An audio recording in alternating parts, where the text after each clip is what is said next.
Let us stare upon his baby skin and chest hair, which can be accurately summed up as not yet a man, but not still a boy. Make him a dirt person.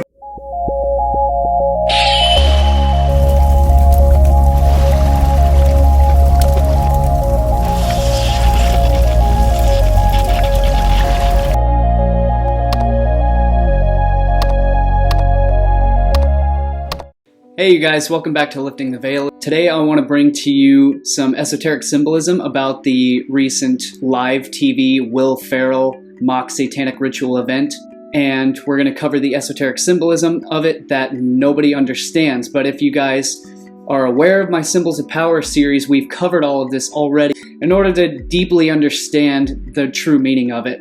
And you know, because a lot of this is covered by most of the fake Christian YouTube conspiracy channels, and they just, as always, they simply don't understand esoteric or symbolism or anything that they're looking at. So we're gonna lift the veil on a lot of that. So Will Ferrell's obviously playing the archetypal role of the horned god or the horned deity, which is the horned one, which is the ancient Celtic and Phoenician Druidic order of the horned god, the horned deity, which is the, you know, I shouldn't have to explain all the significance of that because it's very obvious. I mean, it doesn't get any more obvious than that. It's because the horned, it's you know, he's the horned one. He's the patronus. He's the patron of the forest, the patron god, the patron priest of the forest, the high priest of the ritual. Will Ferrell, I understand you're willing to be the shaman guiding me through this journey. I am more than willing. In fact, I've performed this ceremony over 1,000 times. It has yet to work. Wow. So the patron comes from the patronus, who is the patron saint, the bestower of a benefice, a lord, a master, a model, a pattern, from Latin pater, the father, who is the defender, the protector.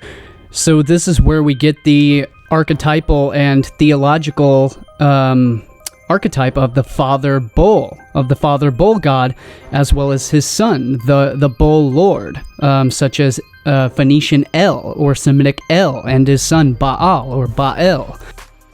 Because again, lord literally means the master of a household. So we are talking about the master, the lord, the god, the pater, the father, master, the patron of the household, the most high, the father, the horned god of nature, the most high. This is the biblical, the theological horned god of the Bible, the Lord of the Bible, El Jabal, El Shaddai, Baal Hadad, on and on and on. These epithets, Bull El, Bull God, literally the God of the Bible, which is the meaning of Baal, Lord, Master, Owner of the household, the Father, the Patron Saint, the Patron of the household, the Patronus, the Lord, the Master, the Father. Counterparts, their Egyptian epithets of Osiris and the Bull Father, the Bull God, and the Son of Jesus, which is the solar bull, the solar calf, the solar cow, the son of the lunar and solar cow, or the lunar and solar bull and lunar bull and solar cow gods and goddesses, which is exactly why I've shown this graphic here, which I haven't shown in any of my presentations or anything yet, because there's a lot more to it involving the symbolism of the bull and the Taurus, which is so okay. This is going to be hard to depict with all the editing that I'm doing here, but so okay, let me explain all of this, what we are breaking down here. So sorry that this is very hard to portray without covering up a lot of my captions and overlaying some of the other graphics while covering some of them up. But so again, this is why the Shroud of Turin, and a lot of this, most of this was inspired and taught to me by my good friend Christopher Lord, Truth Heresy House of Wisdom. And so he's the one that had first pointed out and discovered that the Shroud of Turin is actually the symbolism of the horned god, the ancient horned one. which the Shroud of Turin, Turin literally means Torino. It comes from Torino, which literally means bull. And bull literally comes from the etymology of bull. And this is where I will show you the graphics here in just a moment, but we'll get to that in a second. But so it's the very symbolism of the Bibles, of the Bible, the Bibles of the dual plasma torus, the dual torus dynamic. So I don't know why I'm getting into this part, but I guess it's just where the thread is taking us, so we'll follow it.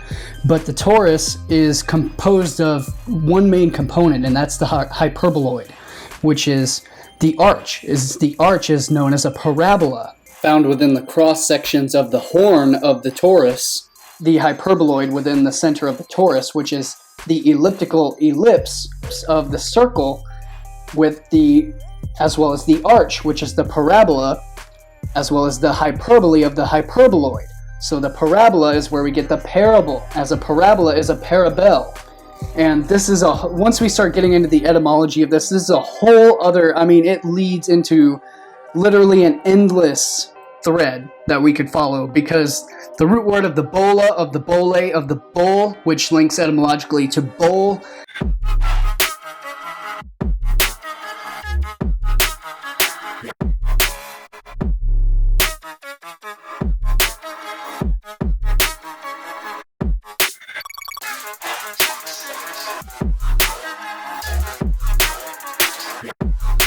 just the most fundamental linguistics it composes just about everything that we can think of in nature as well as in civilization. And the parabola is the parabola, which the bola means ball. So the parabola comes from the path that a ball takes when it is thrown across the sky, which is the origin of the very word parabola, which is the arc. It's the arch that a ball takes when thrown. So the parabola is the ball, literally meaning to throw beside. And we're not going to get into this because this is a whole other presentation in and of itself for the demonology presentation, but that's the root word for diabola, or for diabolos, which is diabolo, which is devil. So that's the root origin of demons and the devil and Satan, and all of that comes from the balls thrown across the sky. So again, this comes into the ball and the ball sport, where the ball is thrown across the court, and the parabola and the parabolic arch, which we're going to get to a little bit here in just a moment. The hyperboloid is the symbol of eternity. It's the symbol of the hourglass of time, the hyperboloid, which is composed of the two bowls of creation, which are the two spheres of creation, the red and the blue.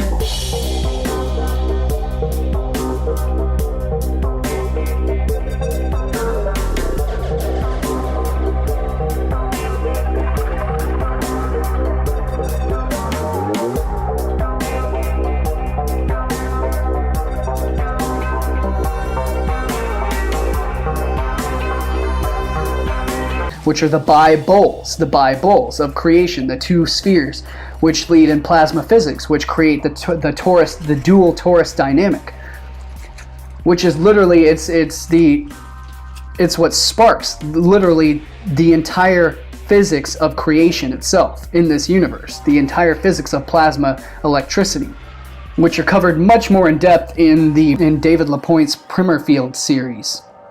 Fields shown around the green photon are electromagnetic fields of opposite polarity, with the red field being of north magnetic orientation and the blue field being of south magnetic orientation. It will be proven that this is actually the way that magnetic fields are structured around all matter. This applies from the smallest particles we have discovered to the largest structures in space.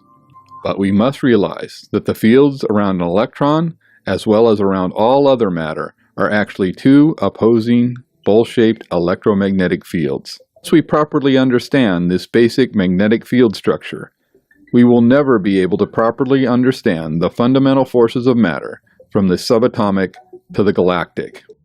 In this presentation, you will be shown that correcting this one basic misunderstanding of magnetic fields also explains most all of our problems in physics and astrophysics. I believe that this magnetic field structure is an intrinsic property of all matter. Therefore, you cannot have a particle of matter unless these magnetic fields are there to form it and confine it. To further understand these magnetic fields and validate this new theory, hundreds of experiments were conducted utilizing a vacuum chamber and specially constructed bowl-shaped magnetic field emitters. When 70,000 volts of electricity is applied, the plasma formations that you are now seeing appear. By adjusting the exposure settings on the camera, an X-shaped pattern is revealed between the magnetic field emitters that is amazingly similar to the shape of the Red Square Nebula. You can even see the bowl shape of the magnetic fields in the Red Square Nebula.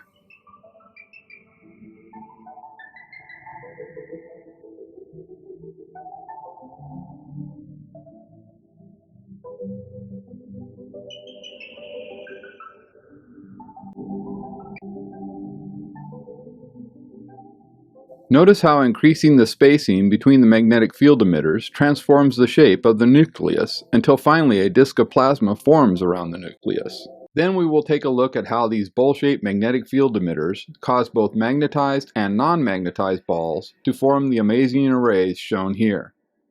And so, as we've covered in the previous series, we covered the infinity symbol, which is the lemniscate.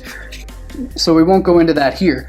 But so the infinity symbol, the lemniscate, is the symbol of the two spheres of creation, which the two spheres are the cross-sectional view of a horned torus. So I was going to leave this section out. I wasn't going to cover the actual sacred geometry of the professional sports layout of the courts and the fields, and the geometry of the balls and the bats and the various utilities that are encompassed in these sports. But sure enough, the sync just came along. So of course the basketball court is the exact same layout as the bi-bowls of the plasma physics of this entire theme that we're covering here, of the hyperboloid, which we're going to cover much deeper further on in the presentation. There's a huge whole other significance to the sex magic of the Masonic sports, and specifically to this geometry of the basketball court that we'll cover further on in the presentation, so remember this.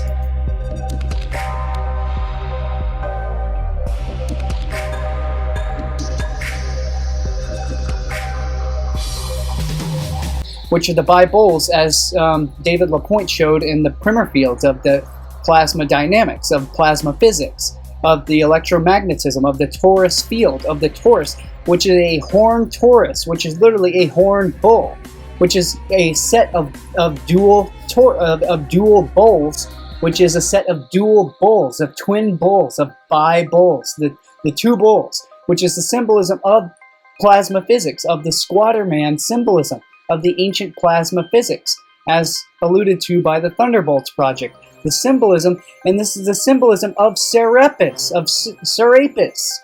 In other words, Serapis, this Osiris, in his resurrected form as the solar bull, as the solar calf, in his resurrected form of the Shroud of Turin, of Osiris being resurrected from the tomb, of the sun being reborn from the underworld, with the symbolism of Serapis,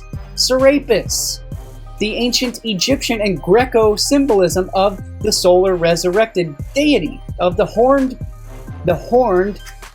resurrected, the horned god, again, of the lunar solar calf, of the solar child being cradled by the solar bull goddess, by the solar cow, the queen of heaven. The very same solar crown of the horned crown, which is kaf, Hebrew kaf, which is the calf, which literally means hand, palm of the hand in Hebrew, which is linked to Keter, which is the crown, comes from Hebrew keren, which means horn, which is QRN, kuf resh nun, which is the crown, the root of keren, which is the horn, which is why we have a crown of horns, a crown of thorns, The horn means the uppermost part of the head.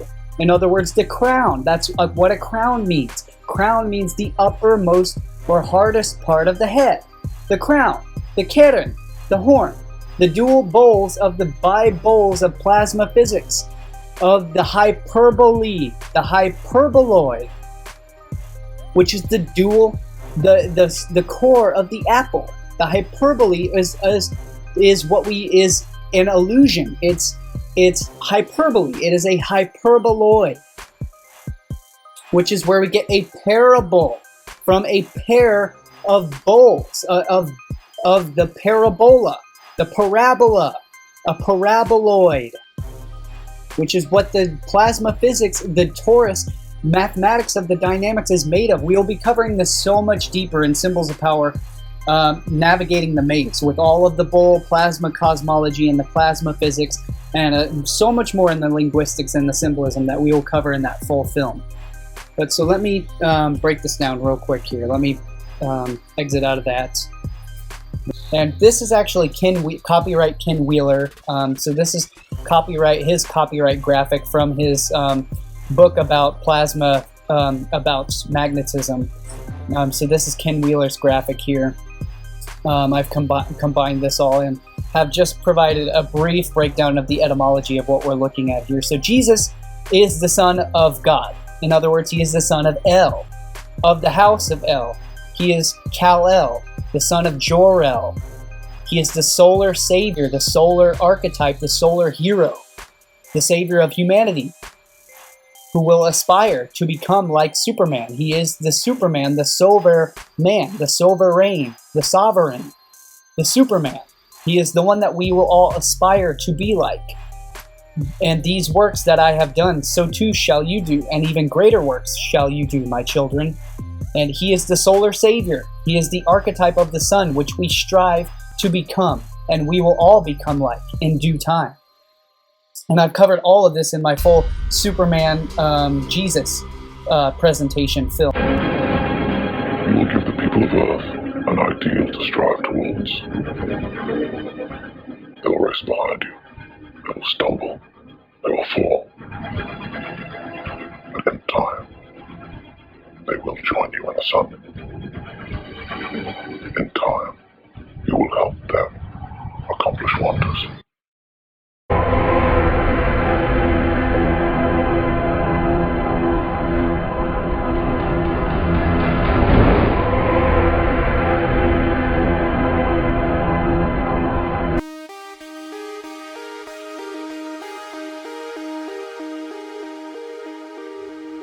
You can save her, Cal. You can save all of them. Okay, let me crucify myself first.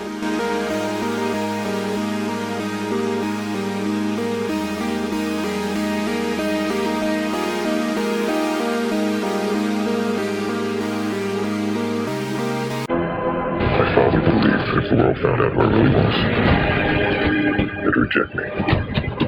He was convinced that the world wasn't ready. What do you think? El is the Cana-Phoenician Semitic name for the same god of the Greeks known as Cronus, and in Rome known as Saturn, and in Nordic known as Odin, the All-Father.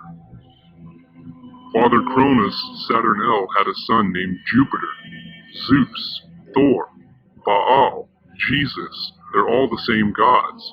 They're all storm gods, seasonal harvest grain lords.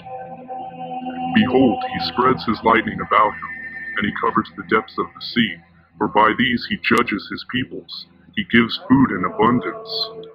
He covers his hands with the lightning, and commands it to strike the mark.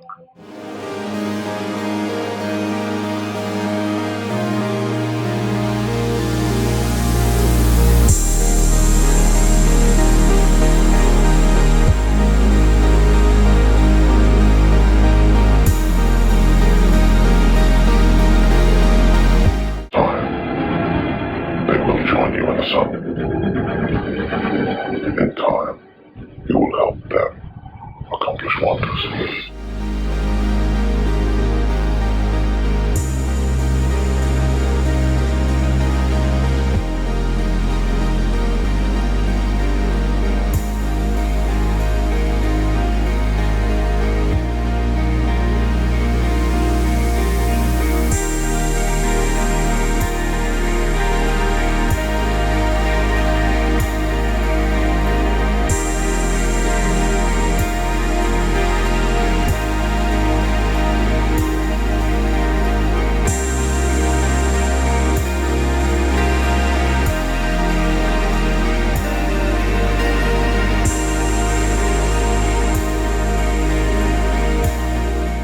Superman, Jesus, as well as many other superhero savior figures, are the primeval colors of red and blue, or red and white. The principle of nature, the evening divide between day and night, sun and moon, light versus dark, summer versus winter, hot versus cold, fire versus ice, the very principle of duality that exists as one, united as a whole. Black and blue. God versus man. Day versus night.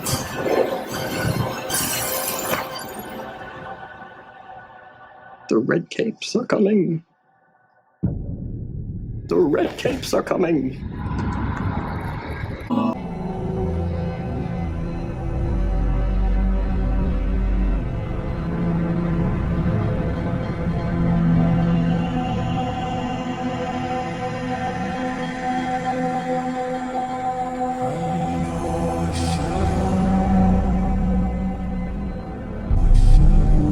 The symbol of the House of El means hope.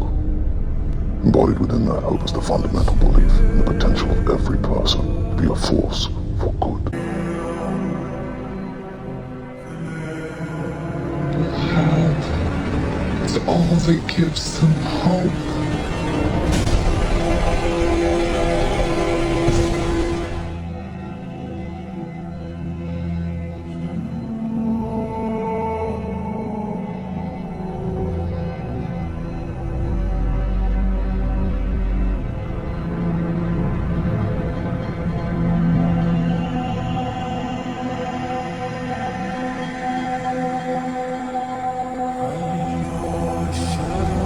Black and blue. God versus man. Day versus night. That I've done. So again, Jesus is the Son of God. In other words, he is the son of El, which is the same equivalent archetype or epithet of Baal, who is the son of El, the bull god. Baal is the son of El, the bull god, which is why he's the equivalent of Jesus, which are both storm sky gods. They are both storm, lightning, harvest lords, and sky gods, archetypes of the sky. The thunder god of Zeus, Zeus. Jupiter, Thor. Is it Enki is the earth god, but Yah is the storm lord. An is the lord of the sky, which is, again, which I just showed you in the symbolism of Asterion, the Minotaur, the son of King Minos. Okay, so El was described in the Bible and in the Torah as having horns of a wild ox, and he was a bull god. In other words, he was El Toru, as bull El, literally meant bull god. So Baal, again, was the son of El, also a bull god, which equates Jesus with the horned god archetype. Once again, bull is the root phoneme cognate, giving us the root words of ball and bull, which comes from Proto-Indo-European bull, which is a round vessel, which contains, it's a vessel which holds things. And the ancient bull bowl, or the brazen sea, the molten sea, the ancient bowl was used as a cup or a chalice for either washing the hands of the high priest's hands, from washing the blood of the bull from the sacrifice after he slaughtered and sacrificed an innocent animal for his own sins, thinking it would do him any good and cleanse him of his sins by committing another sin by slaughtering an innocent bull. He used the brazen sea, or the molten sea, the bowl. He washed the blood, the red bull's blood of the red bull, off of his hands, because they used to sacrifice a red heifer or a red bull, and then they used to wash off the red bull's blood of the red bull in the brazen sea using the bowl. So they washed off the bull with the bull in the red bull, and then I know it sounds ridiculous, but yeah, it's a giant circular etymology. They sacrificed the red heifer. That was the type of bull they sacrificed, and then they washed the red bull's red blood off of their filthy hands in the brazen sea, and they also used the bowl. Not the Hebrews, but the other ancient peoples would use the red bowl. They would use the bowl to drink the red bull's blood as a sacrificial offering. Bowl literally means sphere, globe, or ball, which is from Latin bulla, which is why the torus is comprised of a pair of dual parabolic spirals, which are called a hyperbola. So it is a dual hyperboloid. It is a combination of two bowls put together, bi-bowls, which gives us the bi-bowl. Is all about the plasma physics of the toroidal dynamics, which is a hyperbola, which is hyperbole, which gives us a parable, because a parable is literally hyperbole. It literally means throwing beside, and we will cover this much deeper in Symbols of Power and Navigating the Maze, so I won't go too deep into this here. But that's what a parable is. It is a fable, okay? It is a fictional fairy tale. It is an illusion. It is an allegory. It is a cryptoid description of something else. It is a cryptic description describing something else. So the bola is a bole, which means swollen, inflated, or a ball. The hyperbola is the mythical ball cycle of mythology, of the Sumerian, Akkadian, Babylonian theology, which is a mythical story of the ball cycle. So this is a cycle. It is a repetitive, endless, repeating dynamic of nature, of the plasma physics, the toroidal dynamic, which creates all of life in nature. And so we've gone way off track of the subject of this video here, but I can't show my graphics without fully explaining and fully describing it, because somebody else will take it completely out of context and misrepresent my work, misrepresent me, misrepresent the information. They will completely deny all of the truth about all of this, and they will mistake it as being flatter. Patron saint, the bestower of a benefice, a lord, a master, a model, a pattern, from Latin pater, the father, who is the defender, the protector, which comes from the meaning of one who advocates the cause of an artist or an institution, usually by the person's wealth and power, which is attested from the late 14th century. So he is the one who is increasing the institutional power and the person's wealth. Increase the numbers. Increase the numbers. Increase the numbers. Increase the numbers. Increase the numbers. This is not art. This is not art. Increase the numbers. Increase the numbers. This is not art. This is not art. Increase the numbers. Increase the numbers. This is not art. This is not art. Increase the. I mean, you can't make it up. Covered in blood. The things they're saying and talking about. You know, making a mockery of this stuff. This is how they get people, so when they find my channel or others who talk about this stuff, to laugh it off and think it's a joke. Think it's a coincidence talking about babies and pizza? Give me a break. And they know that there's people like me who are going to see it and dissect it. They don't care. They want me to go, crazy and act like it's a real ritual and, oh my gosh, Will Ferrell, he's doing this, he's doing that. So for those of you who don't know, Will Ferrell has actually openly attended some of these mock satanic rituals with open satanic artist Marina Abramovich, and I'm going to be covering much deeper aspects of all of this in my Let Them Eat Baby Cake presentation, all about the occult origins and why it is spirit cooking. And I mean, it just goes so deep and it's so absolutely mind-blowing that I'm not going to get into any of that here. So you guys can look forward to that in a future full-length presentation, probably a full-length feature film as well. So we will cover that later. However, if you always want to get sneak peeks and previews of all of these upcoming presentations, they're all available for free on patreon.com/liftingtheveil. So you guys can already check all of this stuff out that I'll be covering in future films. So yeah, if you're interested, you can check that out.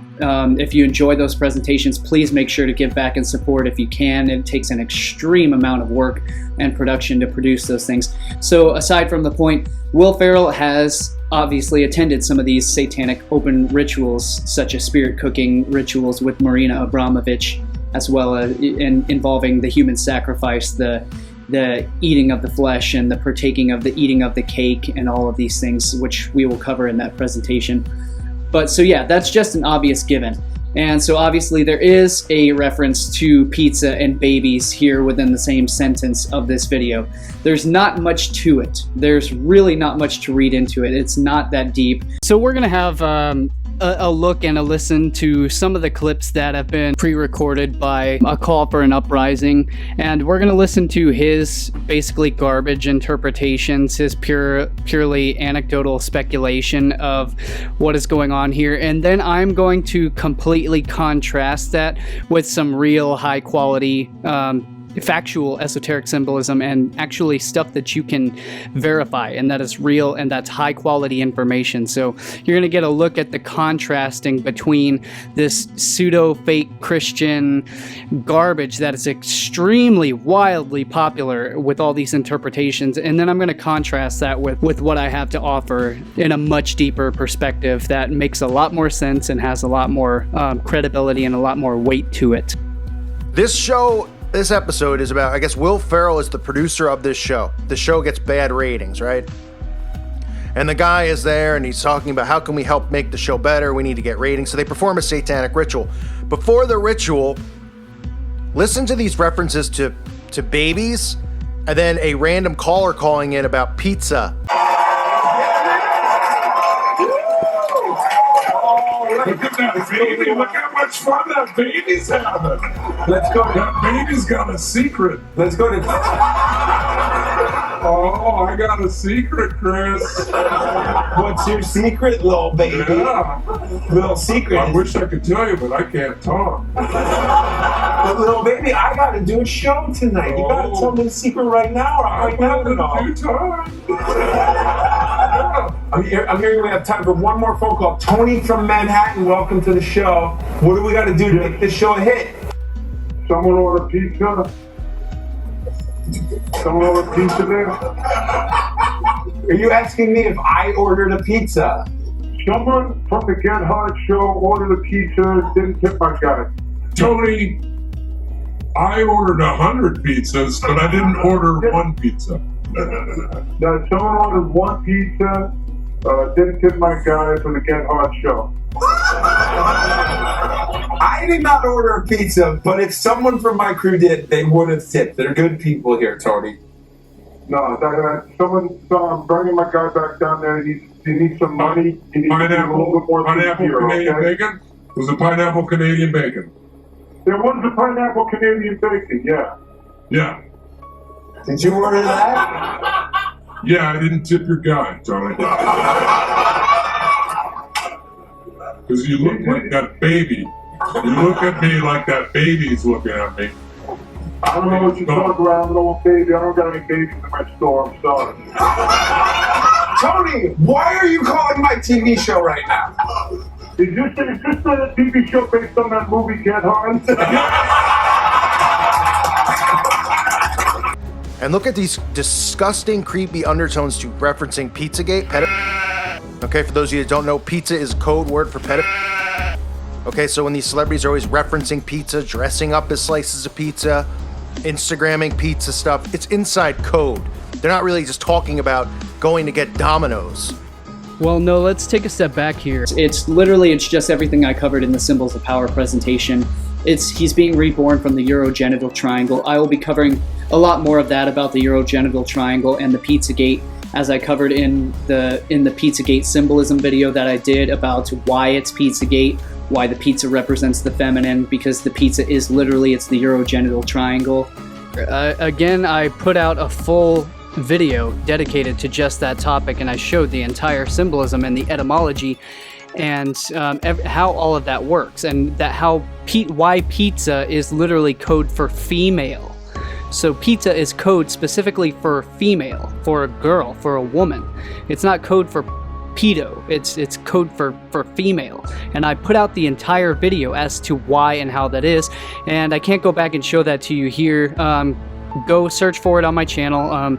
Look through the Symbols of Power playlist series, which I will link here in the description up in the right corner of the screen right now. So go to that video, watch that full video as to why pizza is code for female. And that is conclusive. That's not just my interpretation or what my conspiratorial conjecture means or what the 4chan email dumps and steaming drops have released. And no, it's the actual esoteric meaning. It's the etymology. It is the symbolism. It is the anatomy of what it all means, where it comes from, why pizza is code for female. So go and see that video. See, this is what they do, is they openly express all of these things on live TV because they monitor all the trends, they monitor all the, hot topics that are being searched on Google, on YouTube, all of these trending topics, all of these keywords, and then they usually crack down on these keywords and they delete them and they ban them and they demonetize them and all these things. So they're well aware of what people are talking about. And so what they do is they present these things out in the open on live TV, not just to desensitize you to it, but to deliberately mislead you and to deliberately lead you into these rabbit holes. They're baiting you. They are mocking you.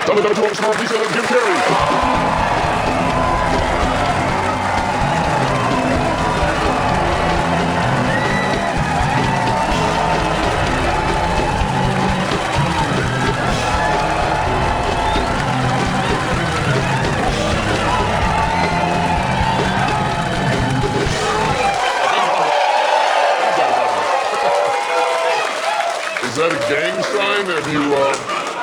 Like you don't know what it is. You don't know what that is. I have no idea. You don't know. Jimmy Fallon doesn't know. David Letterman doesn't know. We don't know. All the comics and show business don't know what this is. Right? Yeah. What is it? Come on, Jimmy. Seriously, the time is up. People are hip to this kind of stuff. I'm here tonight to blow the lid off it, to be the whistleblower. I'm sick and tired of the secrets and the lies. It is the secret symbol of the illuminati, and you're a part of it, and it is the all-mocking tongue.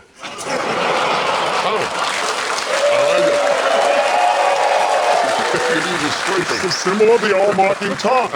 And I'm sick of it. I want everybody to be in on the joke, man. You know what I mean? For years now, talk show hosts, people on television, people in sitcoms have been hired by the government to throw you off the track, to distract you, to make you laugh and stuff like that, make you happy and docile so you don't know what's really going on. And they get out there in the woods in a circle naked and they decide these things and, and look at him trying to come it out. It's hilarious. And, and I'm sick of, hold on a second. You know what? It's hilarious. We should all go to the theater. We should all go to the theater tomorrow and see it. Because we could use a good laugh. Ha ha ha ha ha.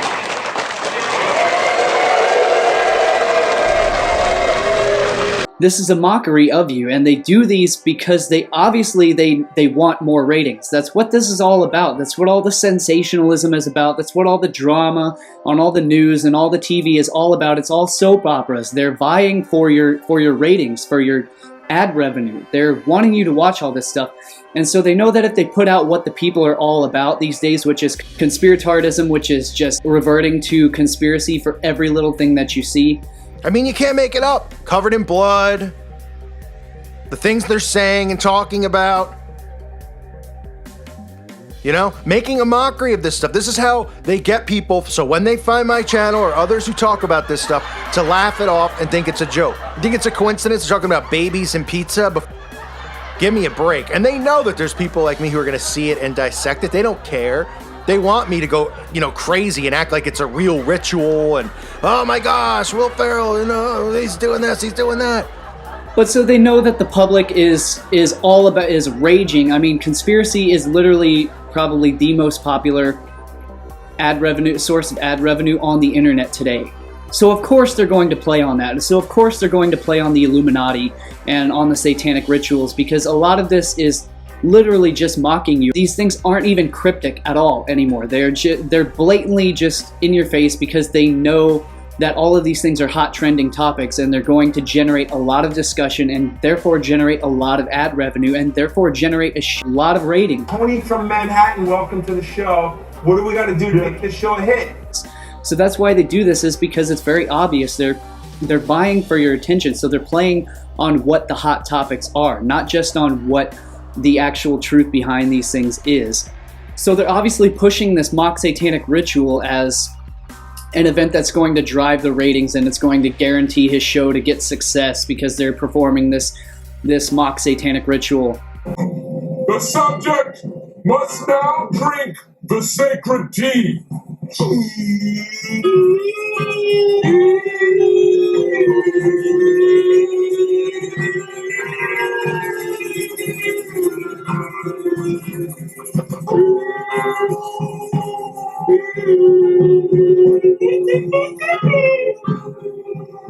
It has been used for thousands of years. It improves television ratings in the 18 to 49 demographic. You have drunk the sacred cup, and now be renewed. And it is actually a legitimate occult ritual. It's known as the rebirthing ritual, or known as the resurrection, or known as the rebirthing. And it's a coincidence they're talking about babies and pizza before they do this mock satanic, birth for this guy and what he needs to do to become famous or whatever, right? Like, oh, what are we going to do to get him more popular? Oh, they're referencing children and pizza, and they're referencing a satanic baptism. I wonder what that means. For those of you who have seen the Symbols of Power series, you know exactly what this is, because I showed you exactly. And most of you, if you thought I was just making this up, well, here's your proof. I mean, it's very obvious as to what the symbolism is, and I explained the true meaning of the all-seeing eye in many different ways, from as above, so below the belt, to esoteric and exoteric, to macrocosmic to microcosmic, in every way and every aspect possible. And so that's obviously what they're showing you here. They're showing you, look, he's being reborn out of the urogenital triangle, exactly as I explained in Symbols of Power. I mean, it doesn't get more obvious than this. And oh, he's being reborn out of the Illuminati pyramid. Okay, you'll see the involvement of the pyramid. Yeah. It's esoteric anatomy. I explained that in Symbols of Power. It's very obvious. So cunt comes from female genitalia. Old Norse kunta, Old Frisian, Middle Dutch, and Middle Low German kunta, from Proto-Germanic kuntun, a link to Latin cuneus, meaning wedge, as in cuneiform, which was a language using specific wedge shapes to create the alphabet. As it's no mystery that the female vagina is known as the wedge. It's the female delta. It is the downward-facing pyramid, the female delta. Tradition said the triangle was the primordial image of the female triangle of life. It was known as the Kali Yantra, representing Kali as Kunti, or as the Yoni Yantra, or the sign of the vulva. In Egypt, the triangle was a hieroglyphic sign for a woman, and it carried the same meaning among the gypsies, who brought it from their original home in Hindustan. In the Greek sacred alphabet, the delta, or the triangle, stood for the holy door, the vulva of the all-mother Demeter. Most ancient symbol systems recognize the triangle as a sign of the goddess's virgin mother crone, Trinity, and at the same time as her genital holy place, the source of all life. The triangle represented the virgin moon goddess, called Men Nefer, the archaic deity of the first mother city of Memphis, of Egypt. The triangle everywhere connected with the female trinity and a frequent component of monograms of the goddesses. To the Gnostics, the triangle signified creative intellect. The Sinai Peninsula, which is known as the Fertile Crescent. The female's fertile crescent. Cuneus, meaning wedge, from Proto-Indo-European root gu, meaning hollow place, as in hollow hole or vagina. From Proto-Indo-European gwen, which is the root of the word queen, related to Greek gyna, meaning woman, hence gynecology.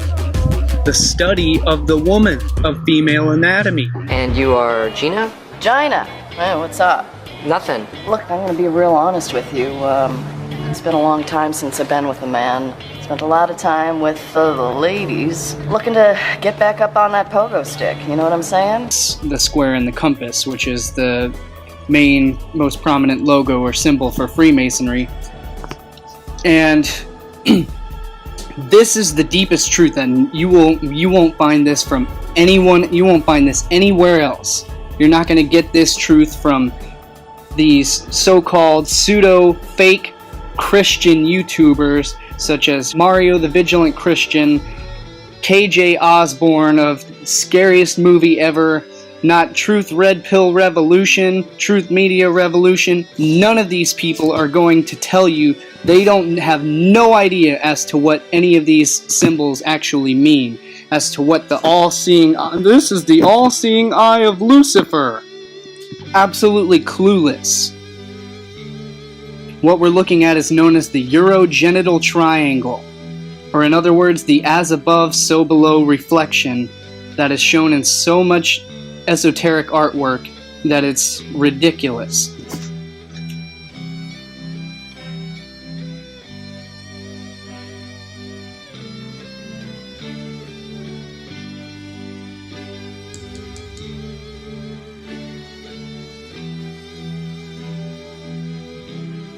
And this is what no one else is going to tell you, is that, as you can see here, we have in the Masonic compass, which draws feminine curves or arcs, you have the arch, or the keystone of the arch, which represents the clitoris, as well as you have the legs of the entire body of the clitoris, making up what's known as the urogenital triangle. And then we have the square down below, which draws phallic straight lines. In other words, it draws angles. And the V is the ruler, and that corresponds to what is known as the anal triangle, which consists of the perineal muscles which attach to the pubic archway, the pubic arch. And in the center we have the gateway, or in other words, the vaginal gateway, from which all life emerges, from the darkness of the womb, the cosmic womb, from which we emerge from a separate realm into this realm. This comes through the gateway. Oh, it is time! It is time! It is time! It is time! The rebirthing! It is time! The rebirthing!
And the men of Freemasonry wear a feminine apron with the Masonic logo of the vagina right over covering their vagina, because they don't want to get the cement onto their vagina.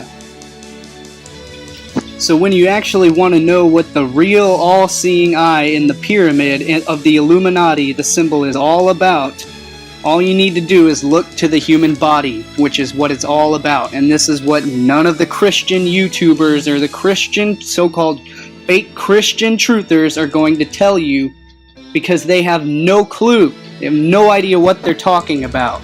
Okay? You'll see the involvement of the pyramid. You'll see a giant pyramid where he has his rebirth by coming out of the pyramid. I mean, you can't make this stuff up. No, I get it. They're making a mockery of it, but you have to understand how mind control works and why they're doing this. And pizza, and they're referencing a satanic baptism. I wonder what that means. So here is your all-seeing eye of Lucifer, your truncated pyramid, with the all-seeing eye in the middle. This is what it's all about, because you get to the innermost muscles of the perineum, and you have the deep transverse perennius. And again, this is the pubic archway.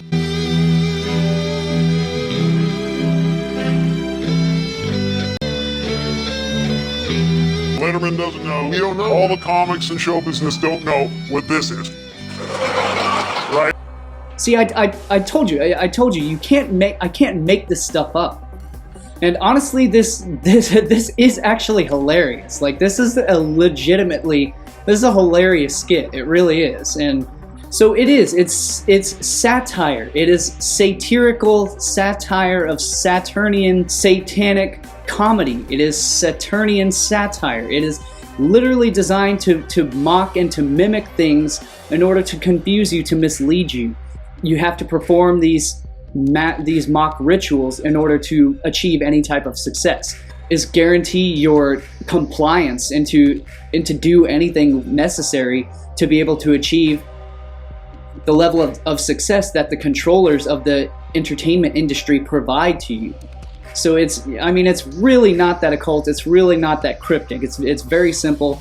There's a little bit of occult anatomy, esoteric anatomy in here, but other than that, it's very cut and dry. It's very upfront, and so it's very obvious. All this symbolism it's very obvious. It's very easy to understand. It's just most people don't have any adequate knowledge to be able to understand anything about anatomy. They don't understand anything about occultism. They don't understand anything about esoterica. They just don't understand these things. Most people come at this from a Christian perspective, and you're not going to ever understand anything with the blinders of religion on. You just simply have to get way beyond those mental programs. And so the only other really obvious thing here is, they obviously got the masks on. It's all about the masquerade, the cloak and dagger, the esoteric. For all these secret orders, you got to have a mask. You got to cloak your identity. And other than that, there's the division down the Shishumna of the bilateral symmetry of the body. It's very basic. They splatter the turtle's blood on him. Now the subject shall bathe in the blood of a gifted turtle. This will make your show irresistible to viewers. It will be like one of those live NBC musicals that makes everyone lose their goddamn minds. The turtle is the symbol. The turtle is the ancient esoteric symbol of the passage between gateways, between doorways. So in other words, here it applies to the context that it's used in, which is the rebirthing.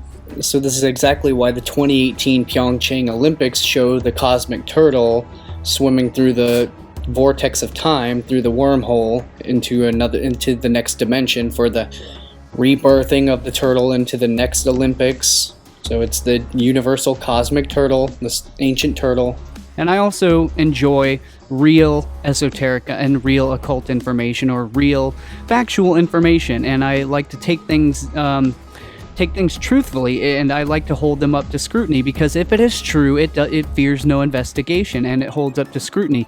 So while we're on the topic of the cosmic turtle, and so this relates to, there is a myth theme that goes around involving the fact that a turtle is the actual symbol of the in the Mayan calendar tracking of the measurements of time based upon the cycles of the moon. And so there is an image, I don't know who made this image, but this theme goes around all over the New Age community. So it was Jose Arguelles who had proposed this this information from the Mayan calendar and from the indigenous peoples as being, once again, that the memory of the 13 moons has been released from the turtle's back. 1 turtle scale for each moon, 13 perfect moons of 28 days each, 4 phases of the moon, 4 perfect weeks of 7 days to every moon, 13 perfect moons, 52 perfect weeks, 364 days, plus 1 day out of time every year. This was the perfect wisdom of the turtle's 13 scales. Was a 1320 tracking of time, whereas today our modern sexagesimal system from the Sumerian, Akkadian, Babylonian, Chaldeans is a 1260 measure of time. And so this is an important lesson that everyone needs to learn here, is how to discern truthful information that you find online. Especially, this would go around all over Instagram and all over Facebook and, all over Twitter, because it's an image. It's a meme. And the problem is people don't know how to discern truthful information by fact-checking it. And so, so the problem is this is an artistic rendering. This is an arbitrary drawing. Someone drew this because they wanted it to represent the Mayan calendar of the 28 days of a month cycle, represented by the outer segments of the turtle's shell, and also representing the 13 months or the 13 moons out of a year from the true Mayan Zolkin calendar. And so, so in order to determine whether this is true, you can't take the truth from an arbitrary artist's drawing as being actually representative of reality. You have to take this and let's actually look at a real turtle shell and compare the artist's rendering, see if it holds true. So when we count the outer segments of the turtle shell, we find that it only ever adds up to at maximum 24 or 25 outer segments. So it's not 28 segments like it shows in the artist's drawing. They are trying to mislead you. They are trying to deceive you by making it what they want it to be, and that's not how it is in reality. All turtle shells only have 24 to 25 outer segments. So here's one image. You can count, we'll find another image. You can even check the actual anatomical, biological diagrams, and you can check it. And so look up any other real turtle shell. You'll find that they only ever have 24 to 25 outer segments. But they do have the 13 inner segments, so that is true. But the problem is they're trying to make the truth fit their subjective perception, and that's not how it works. So you can verify from any other independent image of an actual turtle shell, and they will all, from multiple different sources, multiple different species from different locations of the world, and they all include only 24 to 25 outer segments. They don't add up to 28 segments. It's just not how it is in nature. So we can't make the objective truth of nature try to fit to our, arbitrary theories. And so that's not how to get to the truth. Although I did want to cover that. I wanted to explain that because, the cosmic turtle is the symbol of time.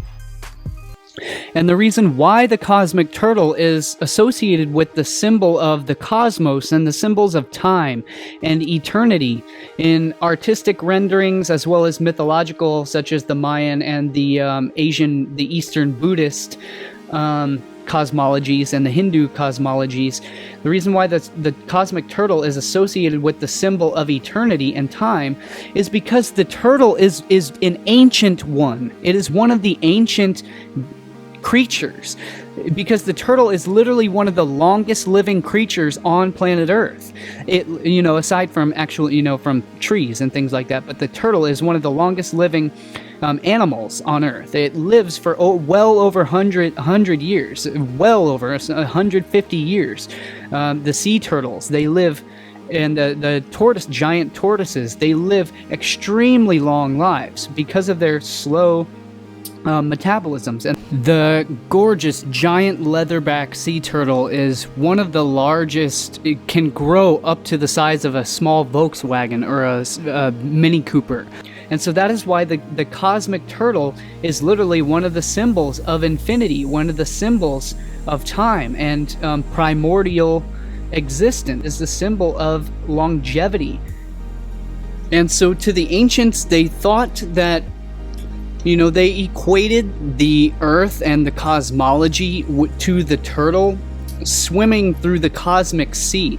So they equated the turtle as representing the land, the earth itself, the primordial island amidst the abyss, the cosmic. So again, we covered this in Symbols of Power Part 3, where I showed you the symbolism of never-ending story of Morla, the Ancient One, where they show her sacred primordial mound, which comes from the ancient Egyptian creation story of the Ben stone, arising from the primordial cosmic waters of the Nu, which represented, in actuality, it represented the city of Heliopolis, the city of the sun, or On.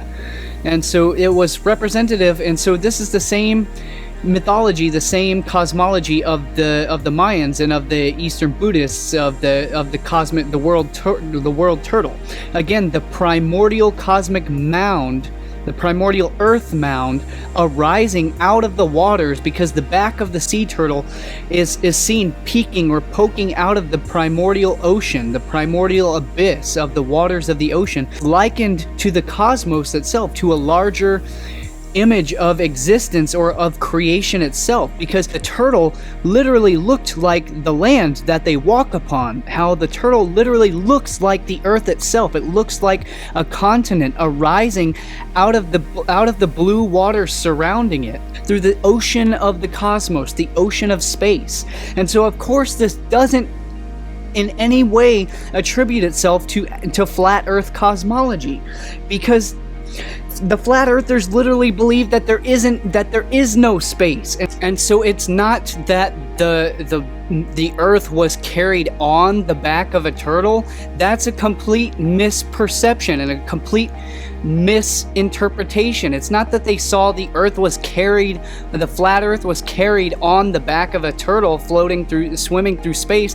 It's that the back of the turtle was the earth swimming through space. It's that the back of the turtle is literally the surface of the earth. What I'm completely discovering and showing you here is that the the older the turtles get, they get this thick algae and a thick patina carried on their carapace, and that is representative of the continent or of the surface of the earth, of the land of the earth itself, of the horizon of the earth. So it's that the shell, the carapace of the turtle is the earth. It's not that the earth is carried on the back of a turtle, it's that the back of the turtle is the earth. So you see the complete distinguishing characteristics here that I'm completely discovering and showing you, is that they likened, and of course this is just the story, this is just the myth. The actual advanced ancients that had very advanced technology and very advanced knowledge of the plotting the grids of the pyramidal grids of the earth and the ley lines of the earth, and literally circumnavigating the globe. They circumnavigated from South America to Easter Island in the middle of the Pacific Ocean, and tracked those lines, directly aligned them to Gunung Padang in Malaysia, Sukhothai, Thailand, Cambodia, Angkor Wat. All these other various different sacred sites and temples all over the globe were strategically aligned to certain latitudes. So they had very advanced mathematical knowledge of how to circumnavigate the globe and to travel across continental. So there were a select few people who knew how to do that, and this was probably a much more advanced civilization, predating all of this cosmology that we're talking about in the stories of the primordial turtle, the cosmic turtle, and the flat earth and all of that stuff, because none of this was actually a flat earth cosmology. That is just very recent, in recent time. And between Mohenjo-Daro and Easter Island. The distance between Easter Island and Giza is 10,000 times the golden number. The distance between Angkor and Giza multiplied by the golden number equals the distance between Giza and Nazca. And the Giza-Nazca distance multiplied by the golden number equals the Nazca-Angkor distance.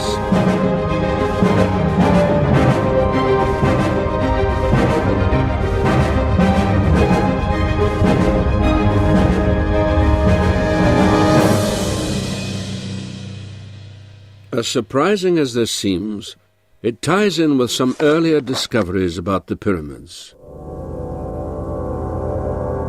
In the 20th century, an astronomer and priest, Moreau, showed the meridian passing through the Great Pyramid divided the land of the Earth into two equal surfaces, making Giza the central point on the planet. 20 centuries before him, Agatharchides argued that the Great Pyramid was the geographic reflection of the Earth. And the length of the two sides of the Great Pyramid was also the average distance a point on the equator moves through space in 1 second. This is a given in physics, indicating the speed of the rotation of our planet on its axis. Every aspect of the Great Pyramid is stuffed with significant numbers that connect to the world. These vast, much more advanced, much more ancient civilizations that predated even that, they had a knowledge far beyond this. This is just what the lay people, like the flat earthers, are going around stories that they're repeating to each other, because that's what they happened to see by observing the images of nature while they were seafaring. But the actual people who had the knowledge of how to circumnavigate the globe, they probably didn't ascribe to any of these cosmologies. It was just an allegory that people likened the world turtle to looking like the continents, swimming amidst the vast sea of the ocean. This wasn't cryptic. This wasn't something incredibly esoteric, because they openly admitted this during the closing ceremony. They very accurately described what the symbols mean, what the ritual was meaning. They described that they're now showing the graphic animation of the cosmic turtle passing through the vortex of time, and they also described this. They openly, the announcers on the mainstream news, they said, they openly announced, the turtle is passing through the gateway into the next dimension, basically the next dimension was representing the next next Olympics. I forget when the next Olympics is, 2022? Or no, the Winter Olympics is every 2 years, so that was 2020 Olympics. So that's what they said. They openly, described that, and that's accurate. So now we're coming to the point where symbolism and the meanings of these things are becoming so overt that it's no longer has to remain so cryptic. And that's the point of explaining esoterica and the real meanings of symbolism, where it arises from, what the meanings come from, what they're meant to represent in their truest, most objective form, which is what we find in nature itself. Not that's what all of these fake Christian YouTube channels are out to destroy. They're out to completely obfuscate and fabricate all these fake Christian meanings based upon fear and sensationalism, so that they can get a ton of subscribers and a ton of hits and a ton of ad revenue based on sensationalism and fear and complete false information, complete garbage. And people swallow it up and they eat it up. This guy's got like 700,000 subscribers. They take that as being credible. Well, because it's already meeting the needs of their own preconceived confirmation bias. Because they wanted to promote that stuff so that it can be used as an excuse for them to completely shut it all down, including the real stuff like my channel and other channels like mine that actually provide hard, solid, factual, real, high-quality information. So in other words, they used it as a scapegoat to lump all of the good content in with that garbage content and to mix it all together, to muddy the waters, to poison the well, essentially, with the poison the well logical fallacy.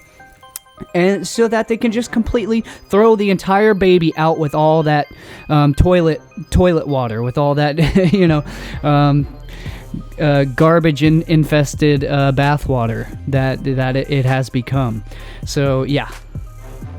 And so the Vesica Pisces symbol on the unitards of the neophyte, who is the one who was responsible for the specific task of the rebirthing, the one who was shouting, "The rebirthing!" It is time! It is time! It's time! It is time!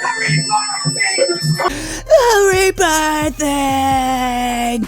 So the one who was responsible for the rebirthing on that acolyte, his unitard is entirely symbolic and dedicated to that purpose, that ritual of the rebirth, and I will explain that here in a second. Is also the symbol of the turtle. And it is cryptic, of course, but it is also the symbol of the turtle. And of course, the Vesica Pisces as well itself is the symbol of the gateway, or the portal.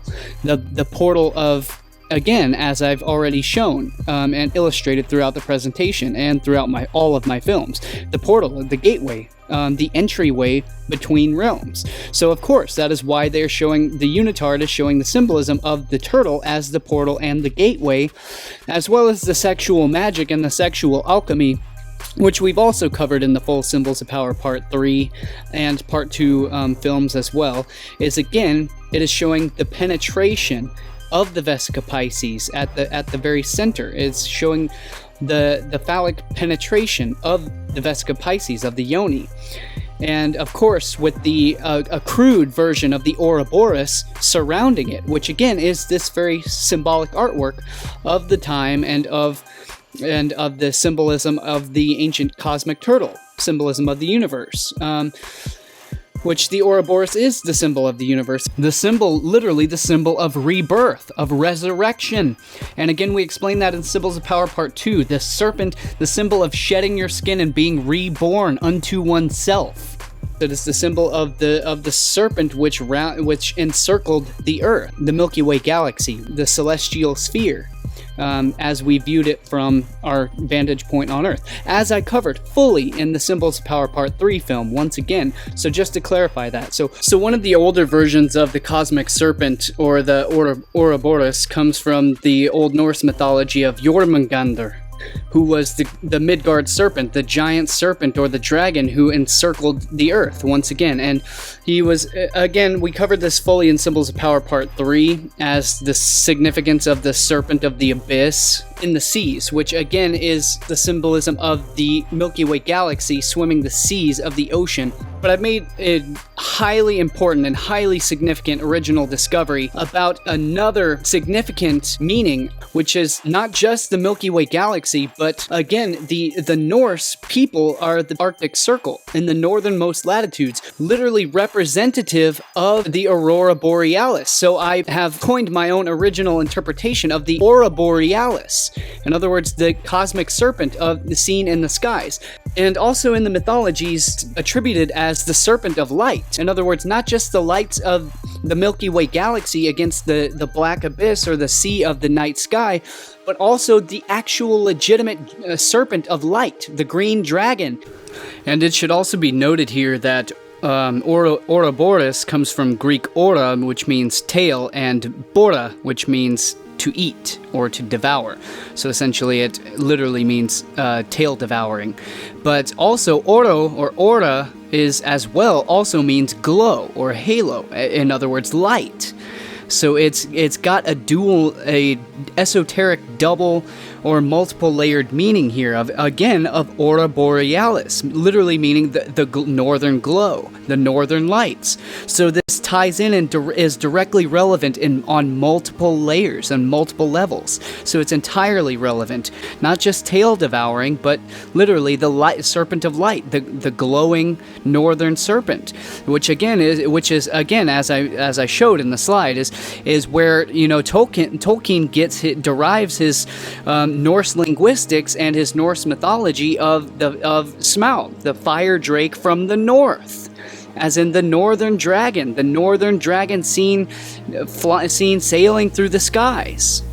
the Arctic Circle of the Earth, around the circumpolar regions of the Earth, as well as the South Pole as well, because the huge significant original correlations here is that Dr. Donald Scott for the Thunderbolts Project has done massive original research and groundbreaking work surrounding the electric cosmology and the plasma physics of the Birkeland currents, which literally enter and they charge the ionosphere of planetary bodies and of planets and stars as well, because these planetary celestial bodies, they are charged by these electric Birkeland currents and filaments, which counter-rotate and enter and exit in throughout the torus field of these planets, such as seen in the thermography or the electric imaging of the North Pole of Saturn, which is literally, again, the aurora borealis, the auroric serpent, seen encircling the North Pole of the planet,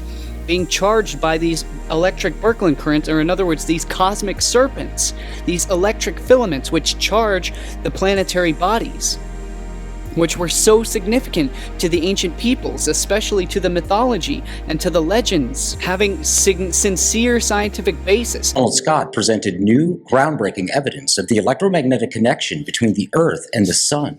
The electric universe theory states that the Sun is in essence an electrical discharge phenomenon, powered by electric currents flowing along the arm of the galaxy. Electrical circuitry connects the Sun and all planets, including the Earth, driving climate, weather, and Earth's auroras. The telltale sign of Birkeland currents at the poles of planets is counter-rotational motions in atmospheric phenomena. Today, Dr. Scott discusses the new visual evidence that Birkeland currents from the Sun are the cause of Earth's auroras. The Earth-Sun connection, which of course is, I think, the primary, basic, foundational idea of the electric universe, at least historically, that I presented I thought a mind-blowing video, a NASA video, showing exactly that happening at the North Pole of Saturn. One of the things that kind of bugs me a little bit is that astronomers are reluctantly agreeable to talking about Birkeland currents when it comes to the Earth. Another NASA video, this time of the planet Jupiter, everybody's big brother planet there. And sure enough, just blatantly, there was these counter-rotating cylindrical, when you look at them, down at them at the North Pole of Jupiter, they're circular, of course. Concentric rings, these concentric circles of Birkeland filaments, of Birkeland currents, electric currents of magnetic fields of flux or force, has also been well documented way back in the, I believe it was the 1920s by world-renowned Dr. Walter Russell. And before you go writing this man off, you should know that the great world-renowned Nikola Tesla, could be considered the grand wizard of electrical engineering. He had said of his good friend, Walter Russell, that his work was so profound that it should be locked away for 1,000 years because the world simply was not ready for it and could not accept it. Who came across all of this information by direct experience, by basically what he calls a cosmic illumination experience, basically a moment being spent in, literally, quote-unquote, in the light of gnosis during a conscious awakening experience, basically a revelation, a divine illumination that he experienced alone in the woods one day. And it sounds crazy, I know, but with how in-depth and how extensive the amount of work that he's done is just absolutely so. Without rambling on, his inert gas rings and his models of his illustrations and models of light waves and of inert gas rings and of the visible light spectrum as well is the exact same match as well as Dr. John Searle's of the Searle effect generator, the SEG, which also is coincidentally, quote unquote, is the exact same model that follows this electrical universal flux field of energy that produces everything that we... And of course we find this on the microcosmic scale with the cross-section of human DNA as well. Again, the filamentary currents, the DNA helix, the cosmic serpent. And, without going too deep, this is going to open up a whole Pandora's box. I've literally got entire presentations written on just this. And This is a segment I can do a separate video entirely dedicated to, and I need to, because now we're going to have to open up into the entire thing, rehashing again all the stuff about the cosmic serpent. Once again, as we fully covered in Symbols, that's what all of Symbols of Power Part 2 was all about. And Symbols of Power, most of Symbols of Power Part 3, that's what it was all about as well. So, you know, this is going to get it all the way back into the entire history and symbolism of the cosmic serpent once again, which is the largest mytheme and the largest motif in existence. It is literally the alpha and the omega, the first and the last, the beginning and the end, encompassing everything and nothing simultaneously, literally the entire structure of existence itself. So that's why it's so vast, and you know, we can't make a whole other presentation on that right now, but I will be including some more on that here in just a moment.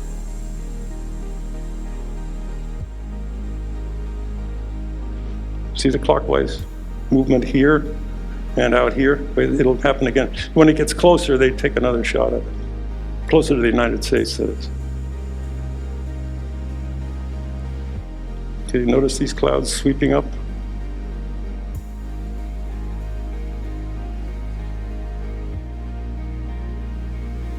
And there's plenty of counter rotation. Way up in the atmosphere, way high up.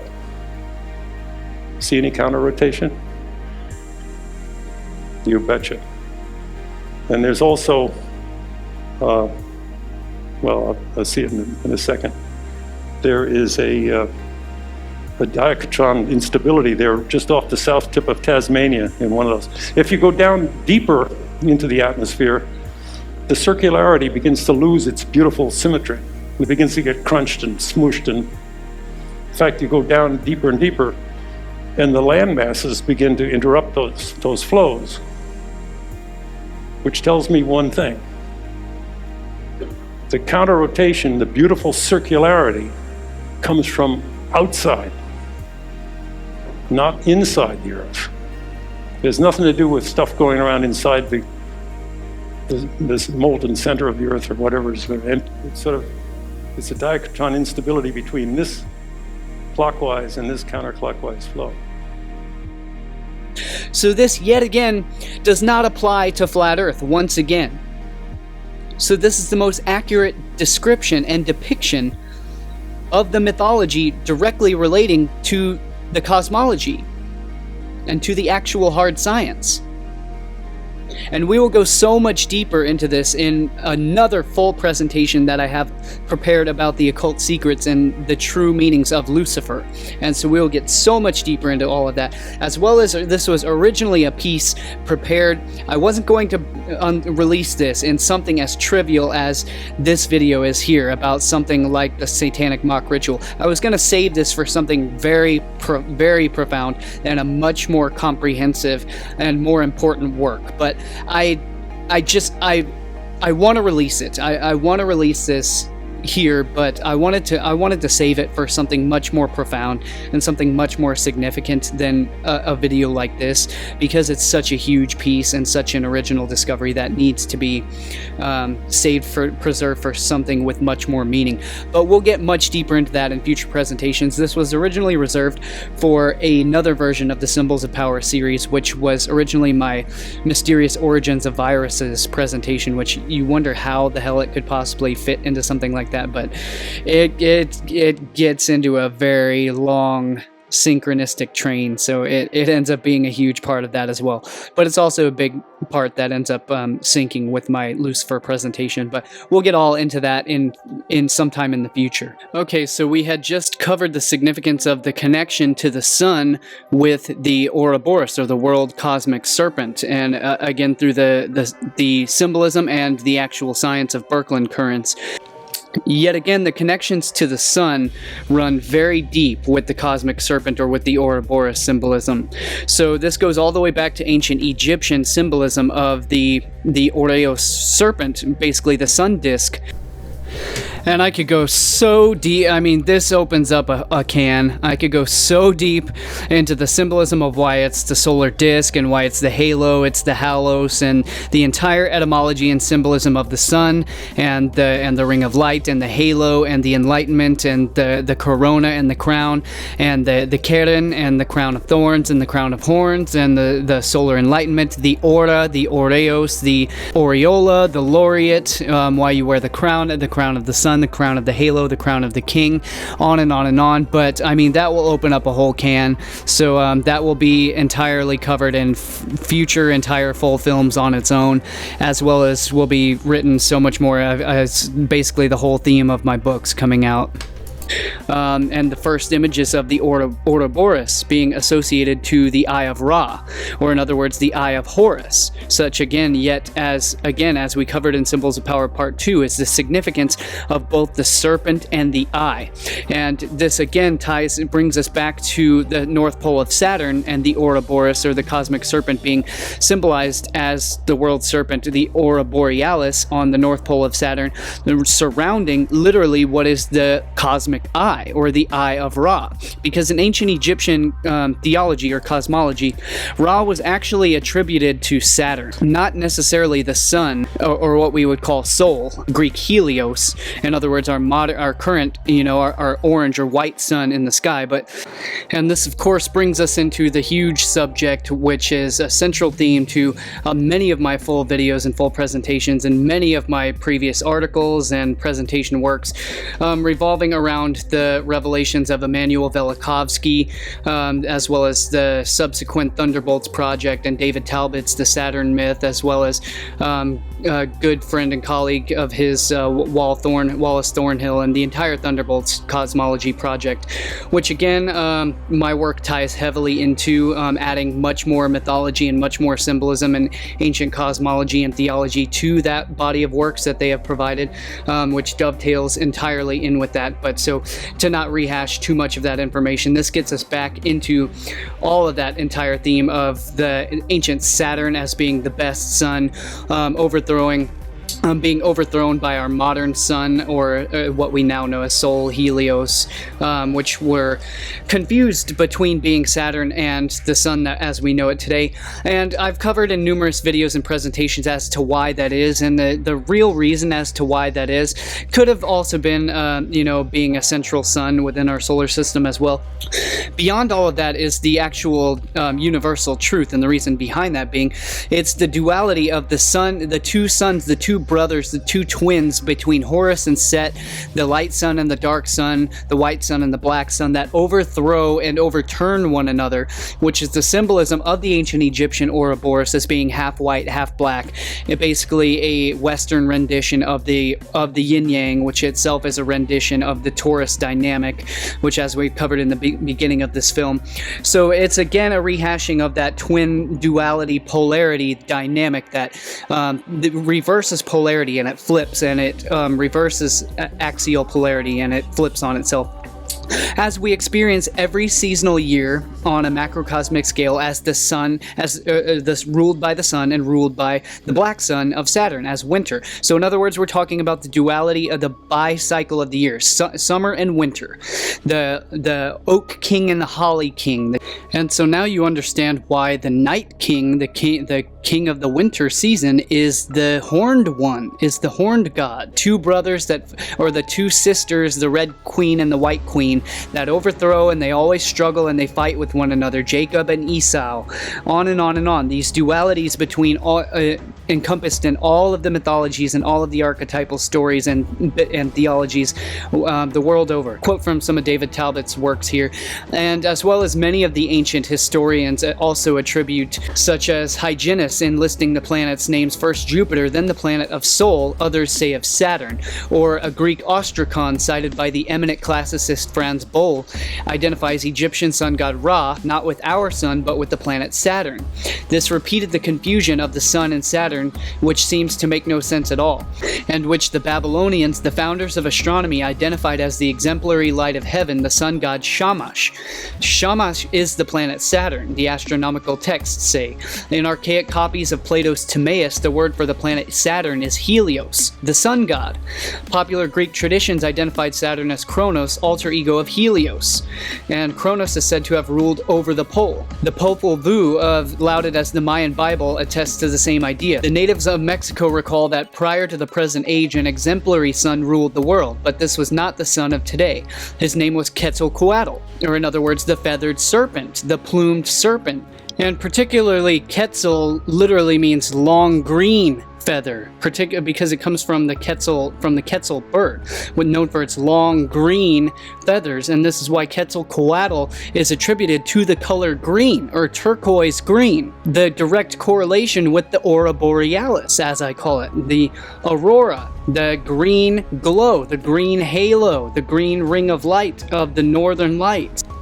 And of course, Quetzalcoatl, or also Aztec correspondent as Kukulkan, is attributed to the resurrected god, the resurrected deity, the rebirthing, the reborn. Again, the serpent aspect of resurrection and rebirth, which is why the Quetzal bird is literally the South American attribution of the Asian and the Western version of the phoenix, the bird of resurrection, the long feathered tailed bird which is seen flying as the feathered dragon flying through the sky, flying through the air, once again corresponding directly with the aurora borealis and the cosmic serpent as well. So on many scales and many aspects, this is universal truth. The unbelievable synchronicity here is that Aztec word, the equivalent of Quetzal, is Aztec kukul, meaning feather, once again. So, and this is no coincidence as to why, according to what I am going to be breaking down in many of my future presentations and articles and books and everything, is this huge science that I'm decoding of onomantia, which is where your name literally determines the characteristics and the qualities that correlate with your life and your personality, the characteristics of who you are and what you achieve and what you become in life. Is there's a direct two-way correspondence between that resonance of the word and of the name with the actual events that occur and what becomes of you in life, such as the example of August Kekule, or in other words August Kukul, is famously known for his discovery of atomic structure, of the benzene molecular structure, when he took a nap by his fireplace while he was frustrated looking for answers as to the structure of this chemical compound of benzene. And while dreaming, he explored the image of atoms working together and eventually appearing to move and writhe like snakes or serpents in his vision. Suddenly, one of the snakes grabbed its tail in his mouth, prompting Kekule to awaken. This vision of the Ouroboros in atom form inspired Kekule to continue working out his equations until he was able to prove the form of the benzene molecule. And so again, his name was Kekule. Kukul, which is literally the green serpent, the feathered Aztec serpent, Kekule and Kukul. And we will get so much deeper into this in my future presentation, breaking down the KKK and the elongated skulls and so much more about the grand wizardry of the KKK, white supremacy, and you could wonder how this and Kek and so much more, and Kuk and so much more that goes in with that. It's an incredibly astonishing presentation, and I'm almost finished with that. It's been almost finished for several years now. I haven't been able to complete that, but we'll get so much deeper into that in future books, films, presentations, what have you. Future, and we have covered in previous presentations, is again Quetzalcoatl, the plumed serpent, is the ring, the halo around the sun, of the corona of the sun, the ring of light. Again, the halo, the halos, literally means a ring of light around a sun or a star. And so this is again the feathers, the plumes of the solar corona, the crown of the king of heaven, the crown of the sky. Again, the keren, the Hebrew keren, comes from, literally means horn, and it's the root word for crown. So in other words, the crown of horns, and it's the root word that gives us Kronos, Greek Kronos, corona, coronation, On and on and on. The root words of QRN, keren, which gives us corn, the hard and upper, keratin, the root substance of the hardness of the horn, which is rooted at the hardest part of the head, which is the top of the head, which is what literally a corn means. It means the hardest part, where the crown literally means the top or the uppermost part of the head. So this is why we have the crown of horns, the crown of thorns, the corona, the ring of light, the halo of halos, which halos literally means this, which means the sun. It means it's a halide, it's a solar gas. And the Maya maintained essentially the same idea, calling the primeval sun god Huracan, who was a one-legged serpent deity, equivalent to Greek Typhon, which was the typhoon. The serpent deity of chaos and destruction, of primordial waters. In other words, a huracan as hurricane. Again, the cosmic serpent, the cosmic Birkeland currents, which turn and whirl the world about on its axis. Tiamat in half, made from her ribs the vault of heaven and earth. And from this her tail became the Milky Way, the serpent tail of the Milky Way, which, as I will show here, the Milky Way, the dark rift, the gape, the gap, the gaping void of the great goddess of the womb, of the sky, of the abyss, is also the serpent goddess, the Ouroboros, the serpent eating its own tail, the rainbow serpent, which lies above. In Chaos Conf, the motifs of other mythologies linked directly or indirectly to the Tiamat myth, including Greek tradition of Apollo's slaying of the Python. And this ties in exactly to the Greek mythology, which comes from the Egyptian mythology, the bark of Ra, who battles with the serpent monster Apophis, the chaos monster, in order for the rule of the cosmos, the order to emerge from the chaos of the cosmos. In the Greek myth of Zeus battling the serpent monster Typhon for the rule of the cosmos. When Zeus slays Typhon, the serpent monster of chaos, and defeated, Typhon is cast down into Tartarus by the angry Zeus. The serpent water god Typhon, where we get the typhoon, the water storm of destruction. Hercules, who slays the Hydra. The clash of the Titans, referring to the primordial chaos, a cataclysmic era in the past of when the planets were according to Immanuel Velikovsky, were worlds in collision. The planets were in conflict, and vast electrical discharges being emitted between the two, the time of great cataclysm. And this relates to the field of cymatics, which is the sound resonance, where particles within a medium will vibrate at specific rates, at specific frequencies, and will achieve exceedingly increasing rates of higher order. But those periods of order have to transition through periods of chaos. And this is likely what happens in planetary solar systems throughout the universe, is when they enter energetic resonances of higher order, the particles, the planets within this medium will engage through periods of chaos until they achieve higher magnitudes of order or higher structure of order through those periods of chaos. The name Tiamat is a cognate for the word sea. Tiamat has also been claimed to be cognate with the Northwest Semitic Tehom, meaning the deeps, abyss, in the book of Genesis. Robert Graves considered Tiamat's death by Marduk as evidence for his hypothesis of an ancient shift in power from a matriarchal society to the later patriarchal society.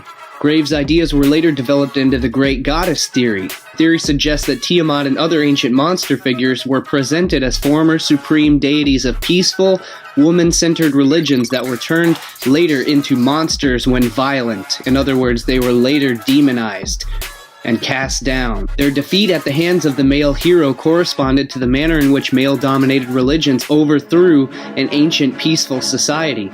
In Greek mythology, Poseidon sent the sea monster, the sea serpent monster Cetus, who was defeated by Perseus, who Perseus slayed the serpent sea monster. He slayed the kraken, the monster of the deep waters.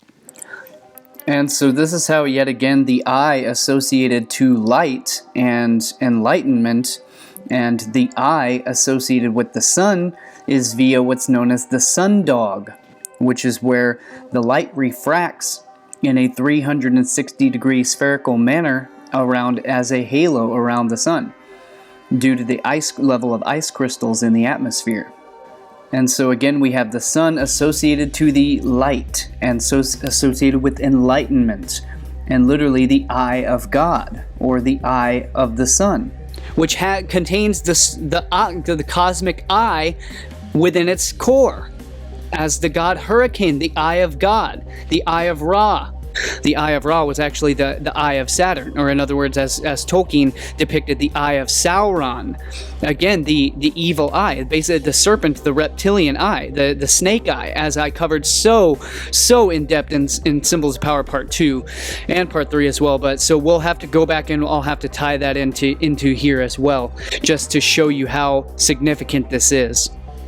And so again, as Jormungandr in Norse mythology, there also is another story in the legends of the Norse of a story of a king and who adopted a small lindworm or serpent monster as a gift to his daughter. Eventually it grows so large that it encircles the girl's home. The king promises the daughter's hand in marriage to whoever kills the beast, and eventually the feat is accomplished by Ragnar Lodbrok, a legendary Norse Viking.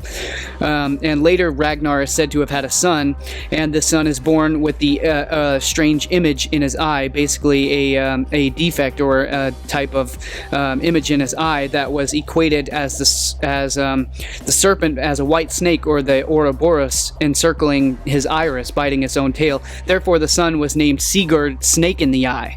So, in other words, yet again, the archetypal universal connection to the snake eye, or the serpent in the eye, the snake eyes.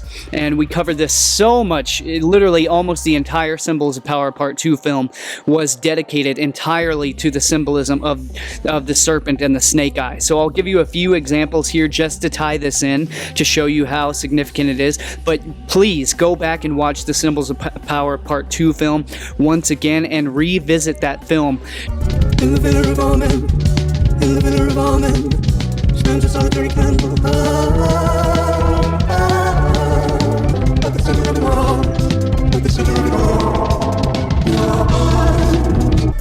The mind's eye, the third eye, lies directly in the center of the human skull. The pineal is sensitive to light and generates its own source of perceptual light as dimethyltryptamine. It's known as the seat of the soul and the receptor of consciousness. It is the receiver of sight beyond sight. The Eye of Thundera! A Thundercat's in danger!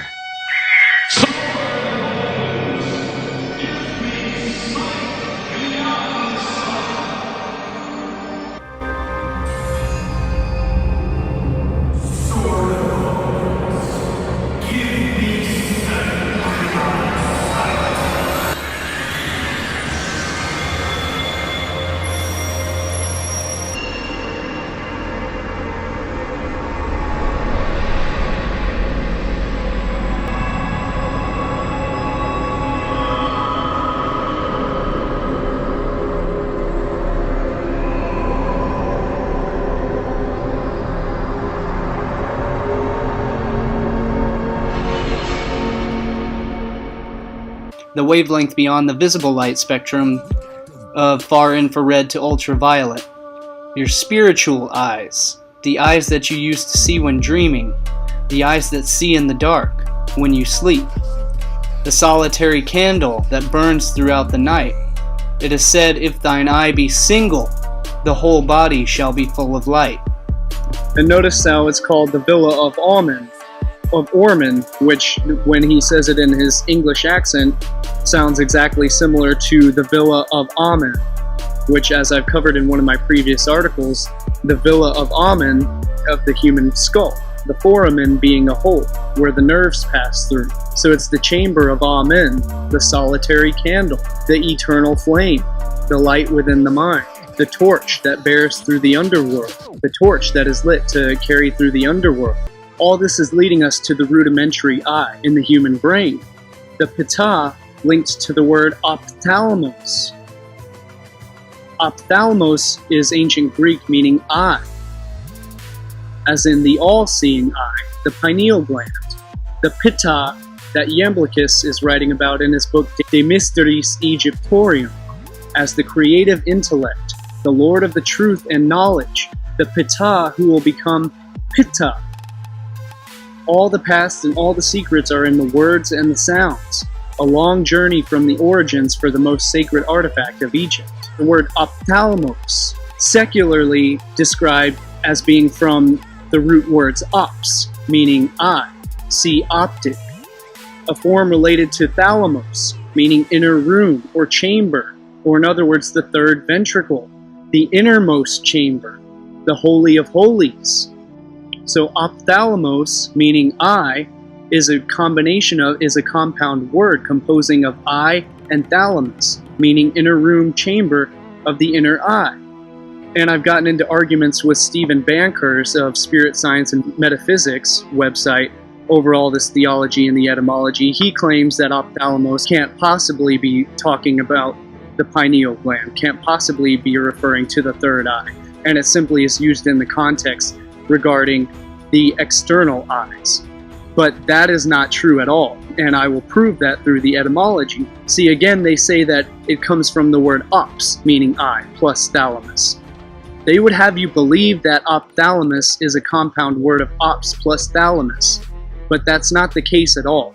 The prefix of the word-forming element ophi, O-P-H-I, however, refers to a serpent or snake. So look at the word again. It's ophthalmos, not ophthalmos. From the point of view of biological evolution, the pineal gland represents a kind of atrophied photoreceptor, which means a receiver of light. In the epithalamus of some species of amphibians and reptiles, such as snakes, it's linked to a vestigial organ known as the parietal eye. A parietal eye, also known as a third eye or pineal eye, is photoreceptive, meaning receptive to light. It's a receiver of light, and it's sensitive to light, and it emits its own light, and is associated with the pineal gland, regulating circadian rhythmicity, sleep and wake cycle, and hormone production for thermal regulation, body temperature regulation. The very fact that thalamus alone means inner chamber is a dead giveaway that it's referring to the third eye, the Holy of Holies, as it corresponds to Solomon's temple, the third ventricle of the human brain, which is direct midline between the left and right ventricles, or the twin, which are known as the twin pillars. So it's the third pillar of Freemasonry, which stands directly between the two pillars of the sun and the moon, the left and the right hemispheres, the left and the right ventricle, the twin pillars, of which the third pillar stands directly in the center, hence the third eye and the third ventricle. And just to clarify, this graphic, this concept of the pyramid overlaid with the brain is originally the research of Gary Osborne. However, it should be made very crystal clear that the concept of the head being symbolically represented as encapsulated by the pyramid, by the triangle, goes way back to ancient times of the Pythagoreans, to the elder cathedral art, the stained glass artwork. It's a very ancient concept. It is embedded in the subliminal, symbolic concept of the very linguistics and the etymology, as I will be covering much deeper in future presentations, as the very etymology of the cap itself, the capstone, which literally means the head, the capitus, the capital, the head. It means the uppermost, the top, the pinnacle, the apex. It's embedded into the language itself. I mean, literally, for someone to think that they originally came up with this is utterly ridiculous. Although this image and the concept of the pyramid overlaid with the brain is the research of Gary Osborne, so I need to clarify that. However, yet again, I mean, I've completely shown the etymology and the linguistics here, which is entirely independent of that. From the very etymology of the ophthalmos, as we will be covering in this video, and the very etymology of the ophis, which means the serpent, also means the reference to wisdom. Literally means with the sharpness of vision. So we're talking about the innermost chamber, and again, as I've covered, the etymology of the fornix is literally the furnace. The innermost it literally means a vaulted archway, hence why I was talking about the fornix referring to a vaulted archway, hence why it literally links mentally to the vaulted archway or the king's queen's chamber, the vaulted archway inside the pyramid. It's not hard to come to, and it's not like you have to rip off somebody else's work in order to come to these conclusions entirely independently just by studying the linguistics and the symbolism alone. It is there.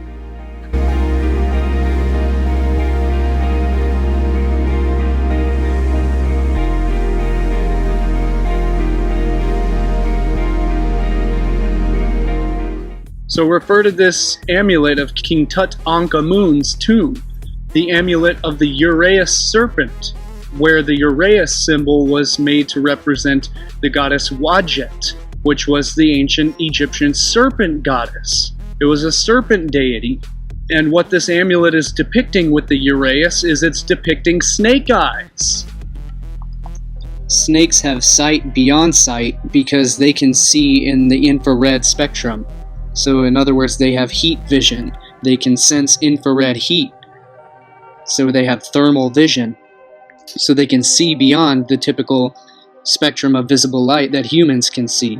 So they have the sight beyond sight. And they sense this heat around them by taking in, they smell through their tongue, but they also send information into the heat sensing membranes, which allows them to have the thermal vision. And these two cones, or these cones of vision, overlap directly at the center, leaving a perfectly visible Vesica Pisces geometry visual pattern.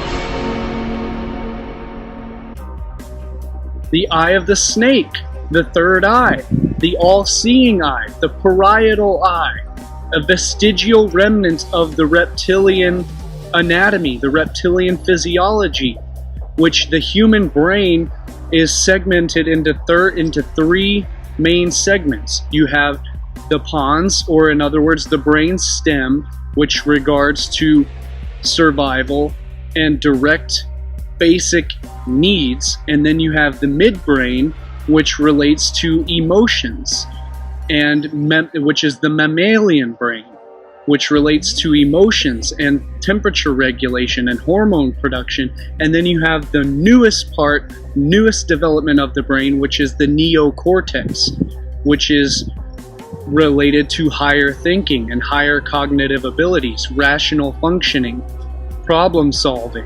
So the reptilian portion of the brain is referring to the most basic urges of human nature, which is survival, and the basic needs of human survival. Again, the inner eye, the third eye, as everyone knows by now, the pineal gland, is regulated by the Kundalini serpent energy of the body's central nervous ganglia. In other words, gangs or networks of glial cells, of glia, which are neural cells, which represents enlightenment, or in other words, light within the mind. The serpent energy represents life, rebirth, fertility, divinity, and royalty, as shown by the basilisk, which means king serpent, which comes from the root word of basil, which means king or royalty, basil or basil, king or royalty, which is exactly why the king pharaohs wore the Uraeus cobra, or in other words, the king cobra on the third eye, which just so happens that the pons, the brainstem, and the thalamus portion of the inner brain is known as the reptilian complex, which corresponds to the very base of animal functioning, the basic animal nature. Or in other words, the base, which means the very base of the human brain, the bottommost segment of the human brain, which relates directly to survival and instinct, which is why it's called the basal ganglia or the basal ganglia.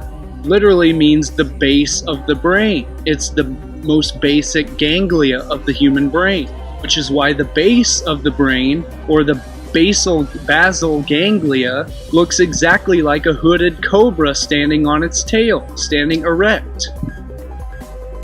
Exactly like the Uraeus cobra on the pharaoh's third eye, stands erect, which is a direct representation of the pons. It's a direct representation of the reptilian complex of the human brain. It's a direct representation of royalty, of the king's chamber, of the third ventricle, the serpent, the snake eye.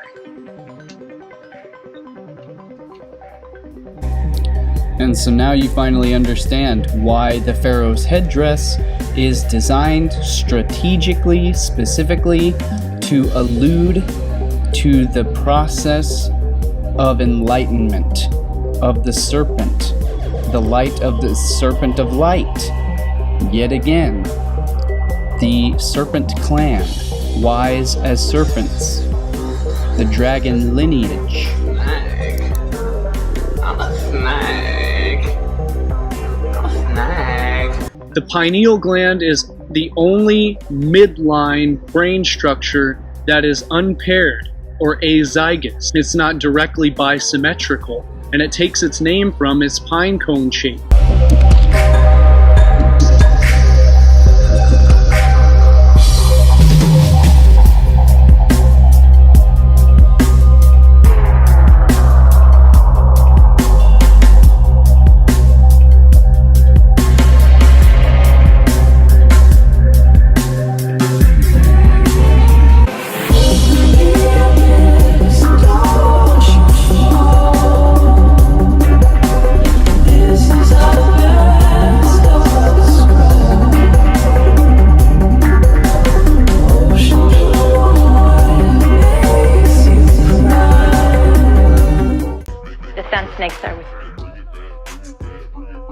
He told me he smuggled Jamie Lannister into Dorne. Who's that? Yeah, be fucking honest.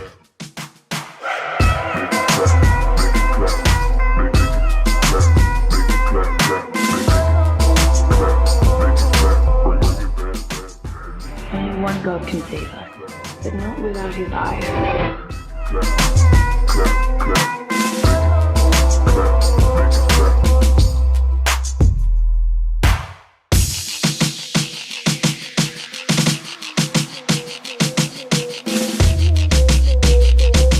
Jamie?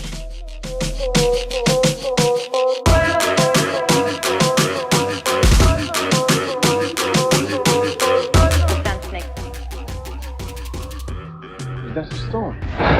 Sets hunters right into the patches. We should run! Run? We mortals do it all the time! Ages have passed since the gods walked among us. Yeah, snake with swarm of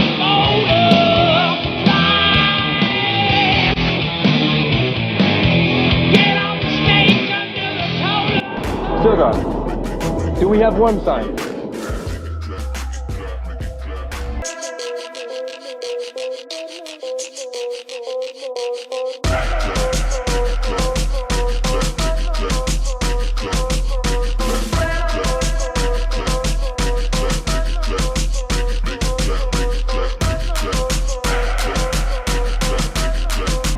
Close your eyes.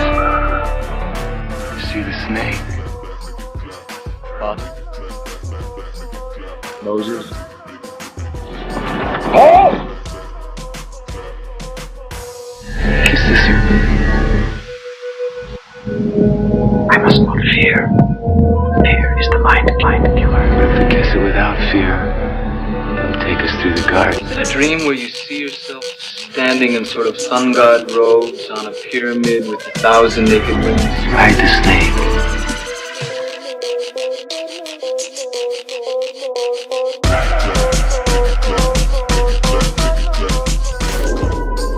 we have one sign the likes of which even God has never seen. Then you shouldn't be afraid to rise. I'm the snake. Hello and welcome to the $100,000 pyramid, our guest. Can't you feel the darkness? I'm the night. I'm the night with the city. Either that or it's just a big ugly eye and I hate it. One God can save us, but not without his eye.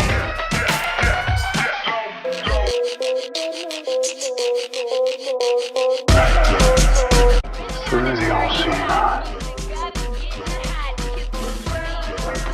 Snake eyes! You got snake eyes! A snakeskin jacket!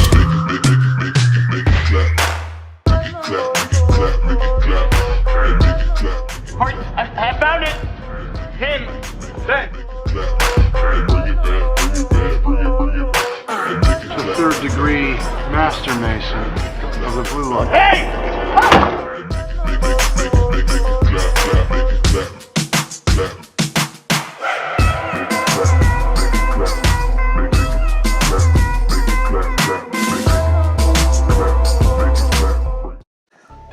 Yes, so yet again we have the essence of the serpent and the eye of the serpent or the snake eye, representing the symbol of enlightenment.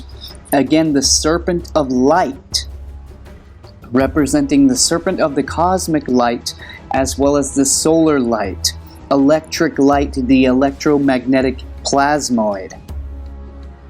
And so we are yet again referring to the essence of the sight of the serpent sight, and the serpent of light, and the light of electricity, and enlightenment of consciousness. Oh my God, the satanic symbolism on the jumpsuits, it's a satanic ritual. I'm so offended. I'm so triggered, bro. Ritual, the passing through the gateway, the doorway of the yoni, of the urogenital triangle, in order to be reborn, to be rebirthed through the Vesica Pisces, which is why all these little, the little dancers dancing around him are wearing the symbol of the Vesica Pisces on their unitards, because that's what it is. It's the rebirth process. I hope tonight's our night, because I feel like if I can break myself down to my inner core and rebuild, maybe, just maybe, I can become the talk show host I've always known I could be on the inside. Spirit cooking rituals, which the spirit cooking is all about the alchemical process of the Negredo stage, of the calcination stage of the Black Sun, where you cook the spirit through the dark night of the soul in order to rebirth the self, to become reborn as the new self. But I'm getting off topic. That's whole other topics. I've got entire presentations dedicated to that. My Phoenix Rising presentation goes deep into that. The Let Them Eat Baby Cake presentation goes deep into that. My Burning Man Holocaust presentation, all of these things coming up. I'm going to release these at specific times when it's right for the season, when, there's a lot of interest generated for that. So other than that, that's basically it. It's... Okay. And this guy is saying, what can I do to become famous, to become popular? Increase the numbers! Increase the numbers! Increase the numbers! Increase the numbers! This is not art! This is not art! Increase the numbers! Increase the numbers! This is not art! This is not art! Increase the numbers! Increase the numbers! This is not art! This is not art! Increase the numbers! Increase the numbers! And one step remains. The mirror of truth is the only way I can do a show that will reach billions. And now I'm going to kiss myself. And now I'm going to kiss myself. They start talking about a baby, secrets, and a guy calls in from a pizza shop saying he doesn't have any babies at his pizza shop. You see what they're doing here and how subliminal they are? and how they can just do this stuff and mock everyone, and the idiots in the audience don't have a clue because it's like they're speaking a different language. Take a listen for yourself. Suspicious talk about babies and pizza and all that. The reason they do this stuff is so they desensitize people.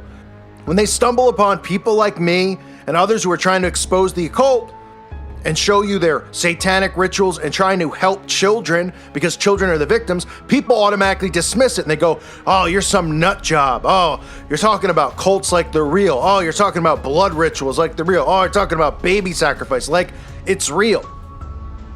That's exactly what they want. There's a reason. And the problem is you're trying to validate all of these real esoteric facts, such as that I present in my films and in all of my videos, is that you don't do that. You try to validate things by story and by hearsay and by what you're telling people by word of mouth on your podcast, over a radio show, with your voice, with your words, which are not evidence. Nor are the stories from first-person victims. There's still just anecdotal hearsay. It's still just storytelling. Even if it actually happened to them, it's not evidence. It's just story. It's just anecdote.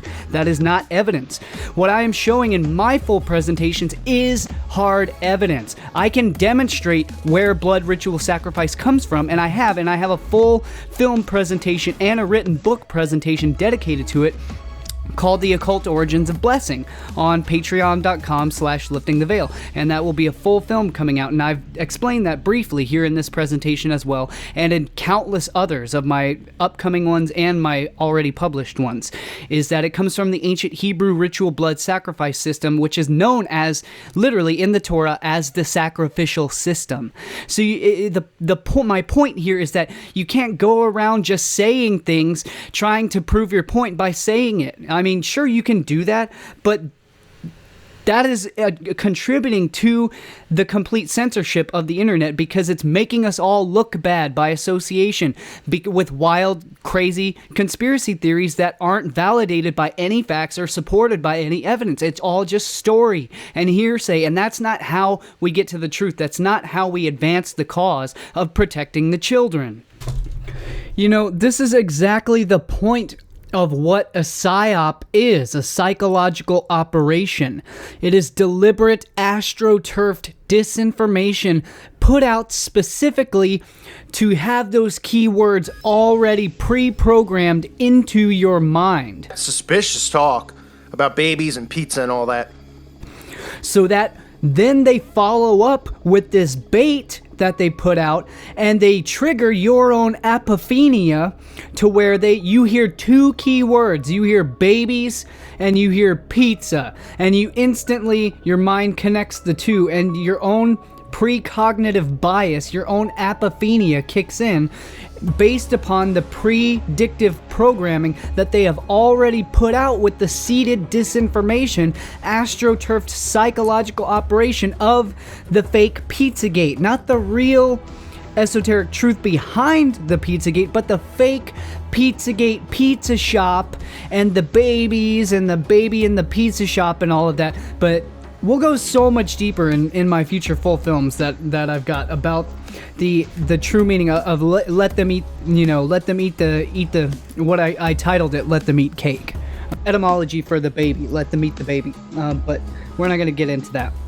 But so that's exactly what this is.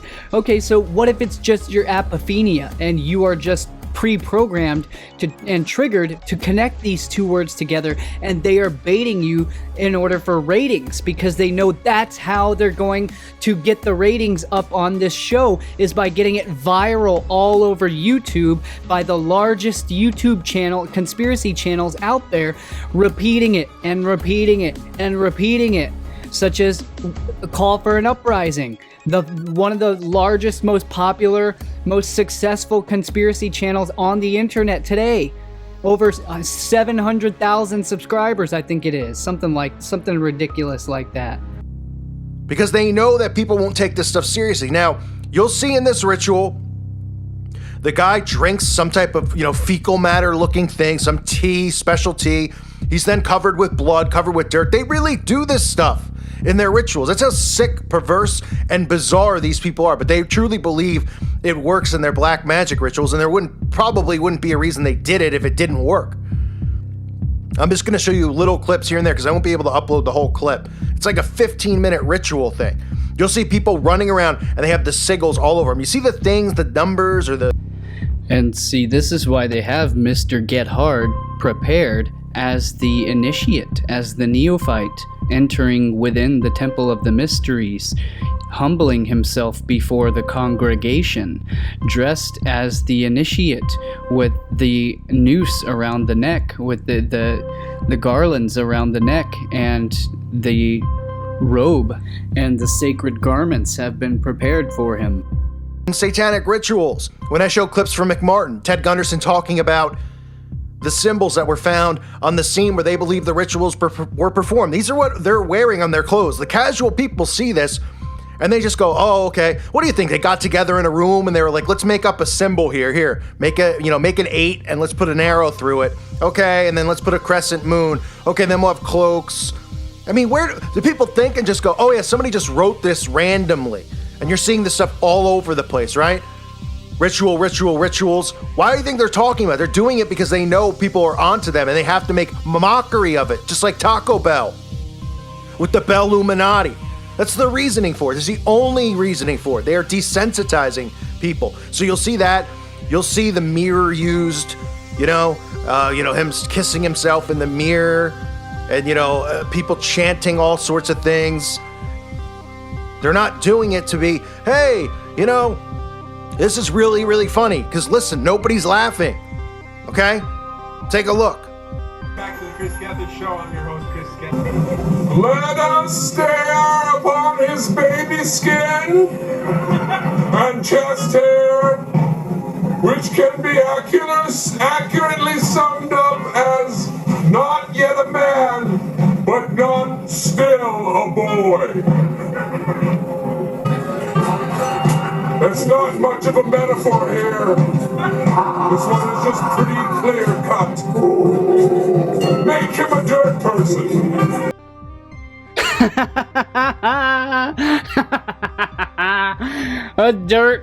And you see this is there's a lot deep truth behind the dirt person, because the human, the meaning of the human comes from humus, which literally means moist, but it means the moist earth, as in the Edom, the Edomites, literally meaning red earth, because the human comes from the dirt, especially in biblical theology as being brought forth from the dirt, which comes from the much older, much more ancient Egyptian creation story of the creator gods molding the human being out of clay.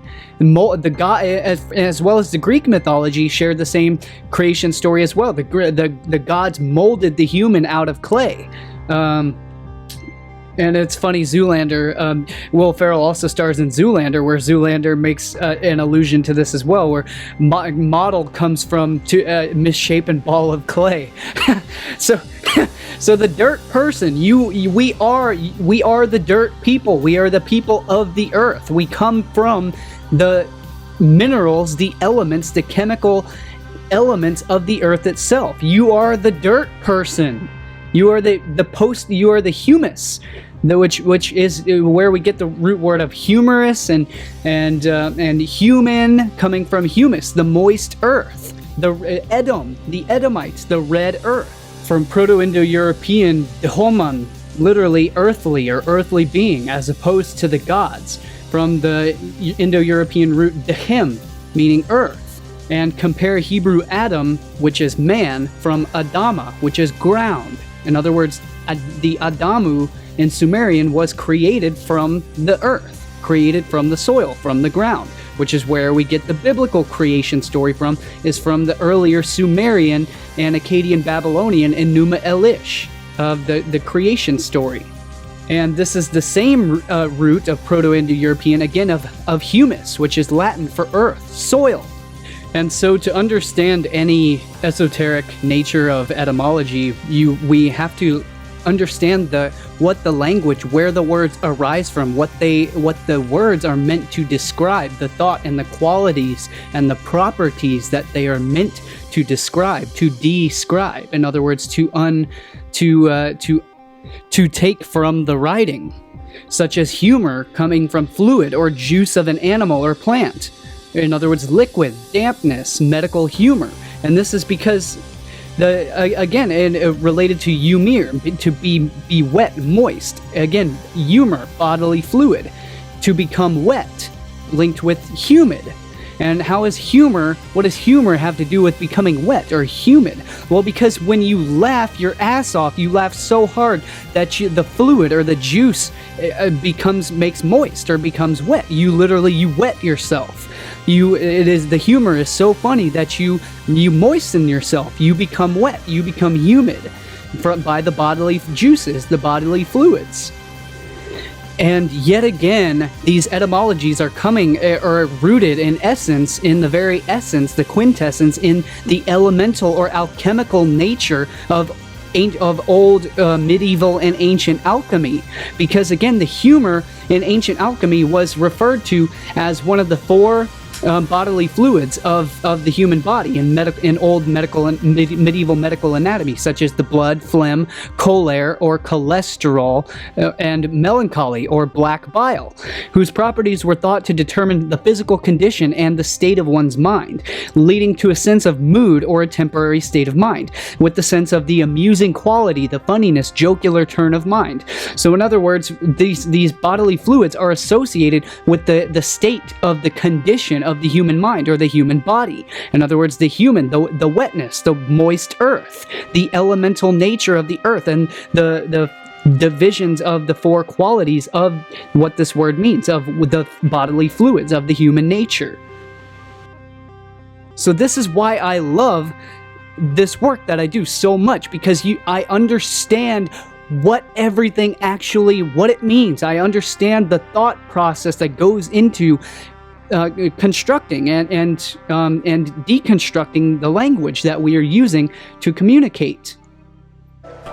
Aloha, I'm making this video about the hue of man, thus the word human, and I've had a lot of people write into me saying, truth heresy, you're full of shit, why are you lying to people about this word? It doesn't come from hue, it doesn't mean hue at all. Human actually comes from the word homo, which means earth. The word human indeed does mean the hue of man. You see, you're stuck on one level. You need to rise to another multi-dimensional level to understand the truth of wisdom and knowledge. So the etymology of the word human is the homo, which is the hominis. It is the humus or the earth. So we are talking about the dirt, the soil, the mud, or the dust. So the word human is the earth person, or the man made of the earth. There's not much of a metaphor here. This one is just pretty clear cut. Make him a dirt person. Thus, the human is the same thing as soil, dust, or the dirt, or the mud. So this is why a human is known as an earthling.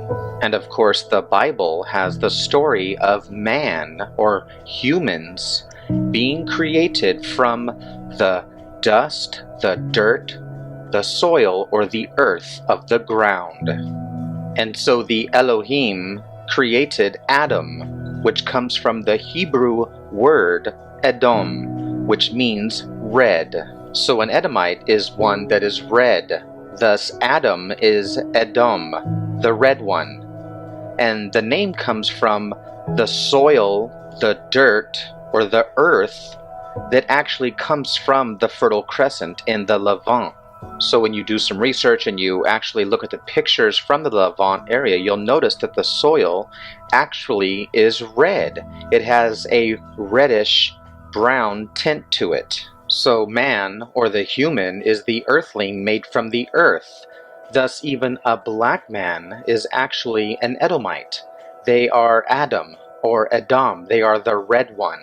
So if you take a careful look, you'll notice that they're actually not black.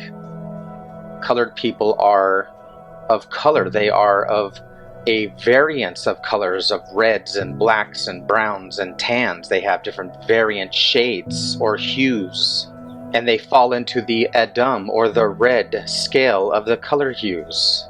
So don't pay attention to people, you know, like the fake Hebrew Israelites claiming that the white man is the red devil. Okay, they're the Edomites. When indeed, and when in fact, the truth is that all the humans are the Edomites. We come from the earth, or the red earth. In fact, the hot, sunny deserts of the world, you'll always notice that the sand is a tannish, reddish color. Now here in Hawaii, the soil is red. We call it red dirt, and it's everywhere in Hawaii. Thus, the volcano activity here in the islands, and thus the fertile crescent of the Levant and all of the ancient volcanoes like Mount Sinai. So the red soil can indicate a high level of iron-rich based elements. And of course the red iron has the symbol of the red planet Mars, which of course is also the red bloody god of war. So this vast variance is exactly what humans are, from black to white, and all of the colors and shades and hues that we find in between. So the humans are all of the various shades of colors, from the reds and browns and blacks and the whites. And of course our skins are very thin. They are the only thing that actually holds the different colors. Inside we're all the same, from black to white. And that's exactly why within our own species we can mate from the far ranges of the blacks to the whites. It doesn't matter. Everyone is the same. We all fall on the color scale from one spectrum or the other. And thus the hues of man is the same as the hues of the earth. Thus we are earthlings, or the hues or the same colors that come from earth, from the white to the black. So just as there is a wide variety of soil colors and types across the world, so there is a wide variety of colors and types of humans across the world. In fact, this is how we identify and describe people. Like if you're describing to an officer a criminal, what would you say? You're going to say his race, his color, okay, his size, etc. But we always identify people with their color, like he was a red man, like a red Indian, or he is a white man, or he's a black man. We're always describing the color essence of humanity. So actually it bothers me when we call a black person, a dark person, a colored person, because the truth is we are all of color. We are all different tones and shades and hues of the color wheel.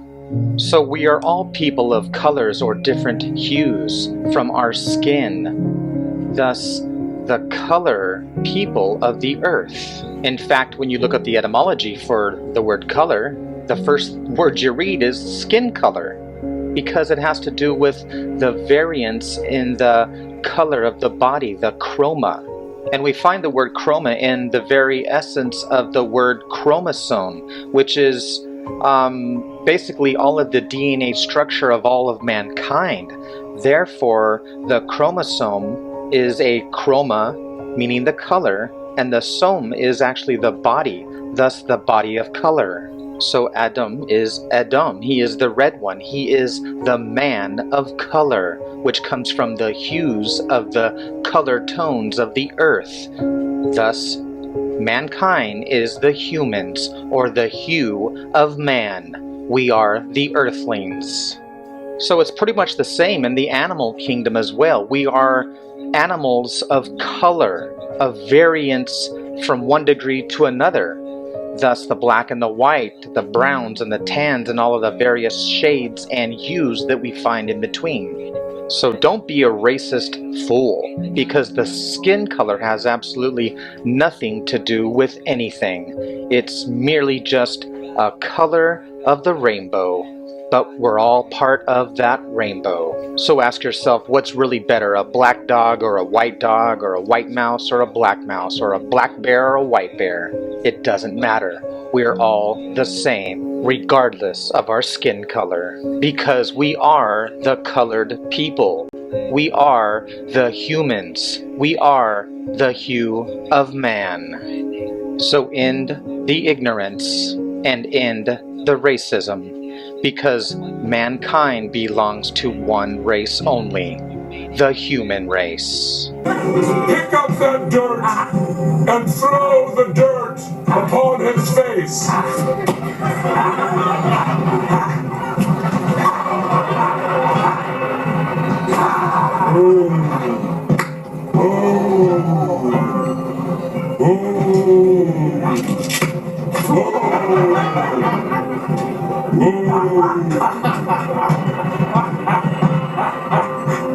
We will now guide the host with our voices. Repeat after me. You are nothing. You are nothing. You are nothing. You are nothing. That one step remains. The mirror of truth. It's the only way I can do a show that will reach billions. And now I'm going to kiss myself. And now I'm going to kiss myself.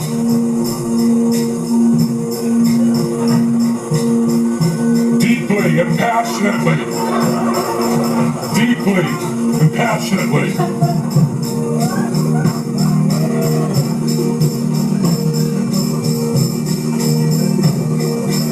Spin around 3 times, shake it out, shake it out, shake it out, shake it out, shake it out.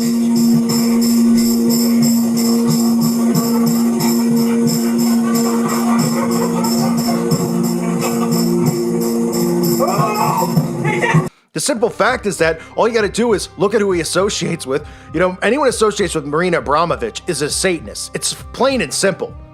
Okay? She's a high-ranking witch. She's as low as they get. Cannibalism, pushing all that stuff. You know, just because they love guys like Ferrell doing this, because, you know, that's why, like I said, they have Jimmy Kimmel, Colbert, they do all this stuff with, you know, the shootings. They need to use them. They always are the comedy guy, right? Then when the serious thing happens, oh, you turn to them, and then they go after people like me. Oh, these crazy people calling them, you know, fake people, that they're actors and all this stuff. This is how they operate. Comedy is the ultimate tool for deflection. So, I mean, just more stuff. It's like every day this is going on. This is all new stuff every day. I'm not digging down, you know, the vault here and going back, you know, to a show from 10 years ago, a music video from 10 years ago. This is all current stuff, you know, from Eminem a few days ago, to Panic at the Disco, to this. Look at all this stuff going on around us, and it's amazing, amazing how dumbed down people are. And it just shows you the fluoride's working, the technology distractions are working, the false idols are working on these people, the vaccinations are working, the chemtrails, chemicals in the food, all of it. Because we live in the dumbest time period that's ever existed, because they're literally revealing themselves to us every day. And sure, they might use humor. They're not showing us real rituals with, you know, actual cannibalism and stuff like that, although they do on some of these shows like Santa Clarita Diet. They're showing you it. It's amazing to me. Absolutely amazing. Who knows what tomorrow will bring?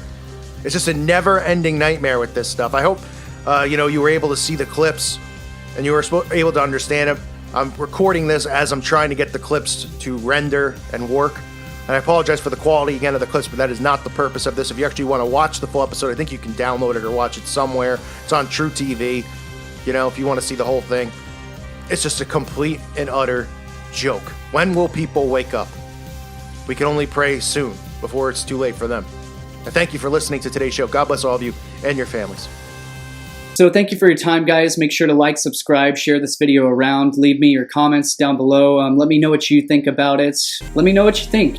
So, I mean, it's very obvious. So just basically wanted to use that and show you once again the symbols, significance of the Symbols of Power series that I've showed you, and how, you know, you literally can't make this stuff up. elite media programmers have not done, and they haven't watched my Symbols of Power series, so they obviously, are not mocking what I've shown in that video by, trying to play to your emotions here and showing you, oh, it's true, because, they obviously haven't watched my series, and yet there it is. You can't make this stuff up. So obviously I'm correct on that, in case any of you were doubting. And if you haven't seen already, that's why I'm going to show you that here in this video.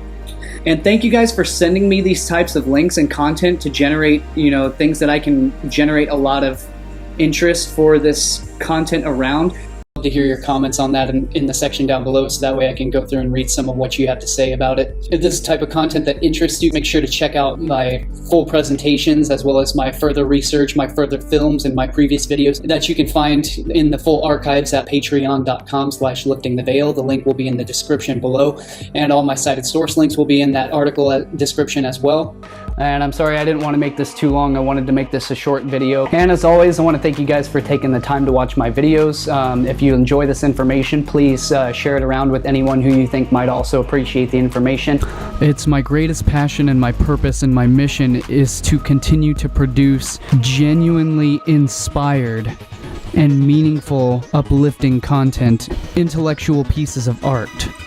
We haven't even begun to scratch the surface of just how much info is ready and waiting to be produced. I can't even keep up with the amount of output, let alone the amount of writing that is coming through. We haven't even gotten started yet. We are just warming up.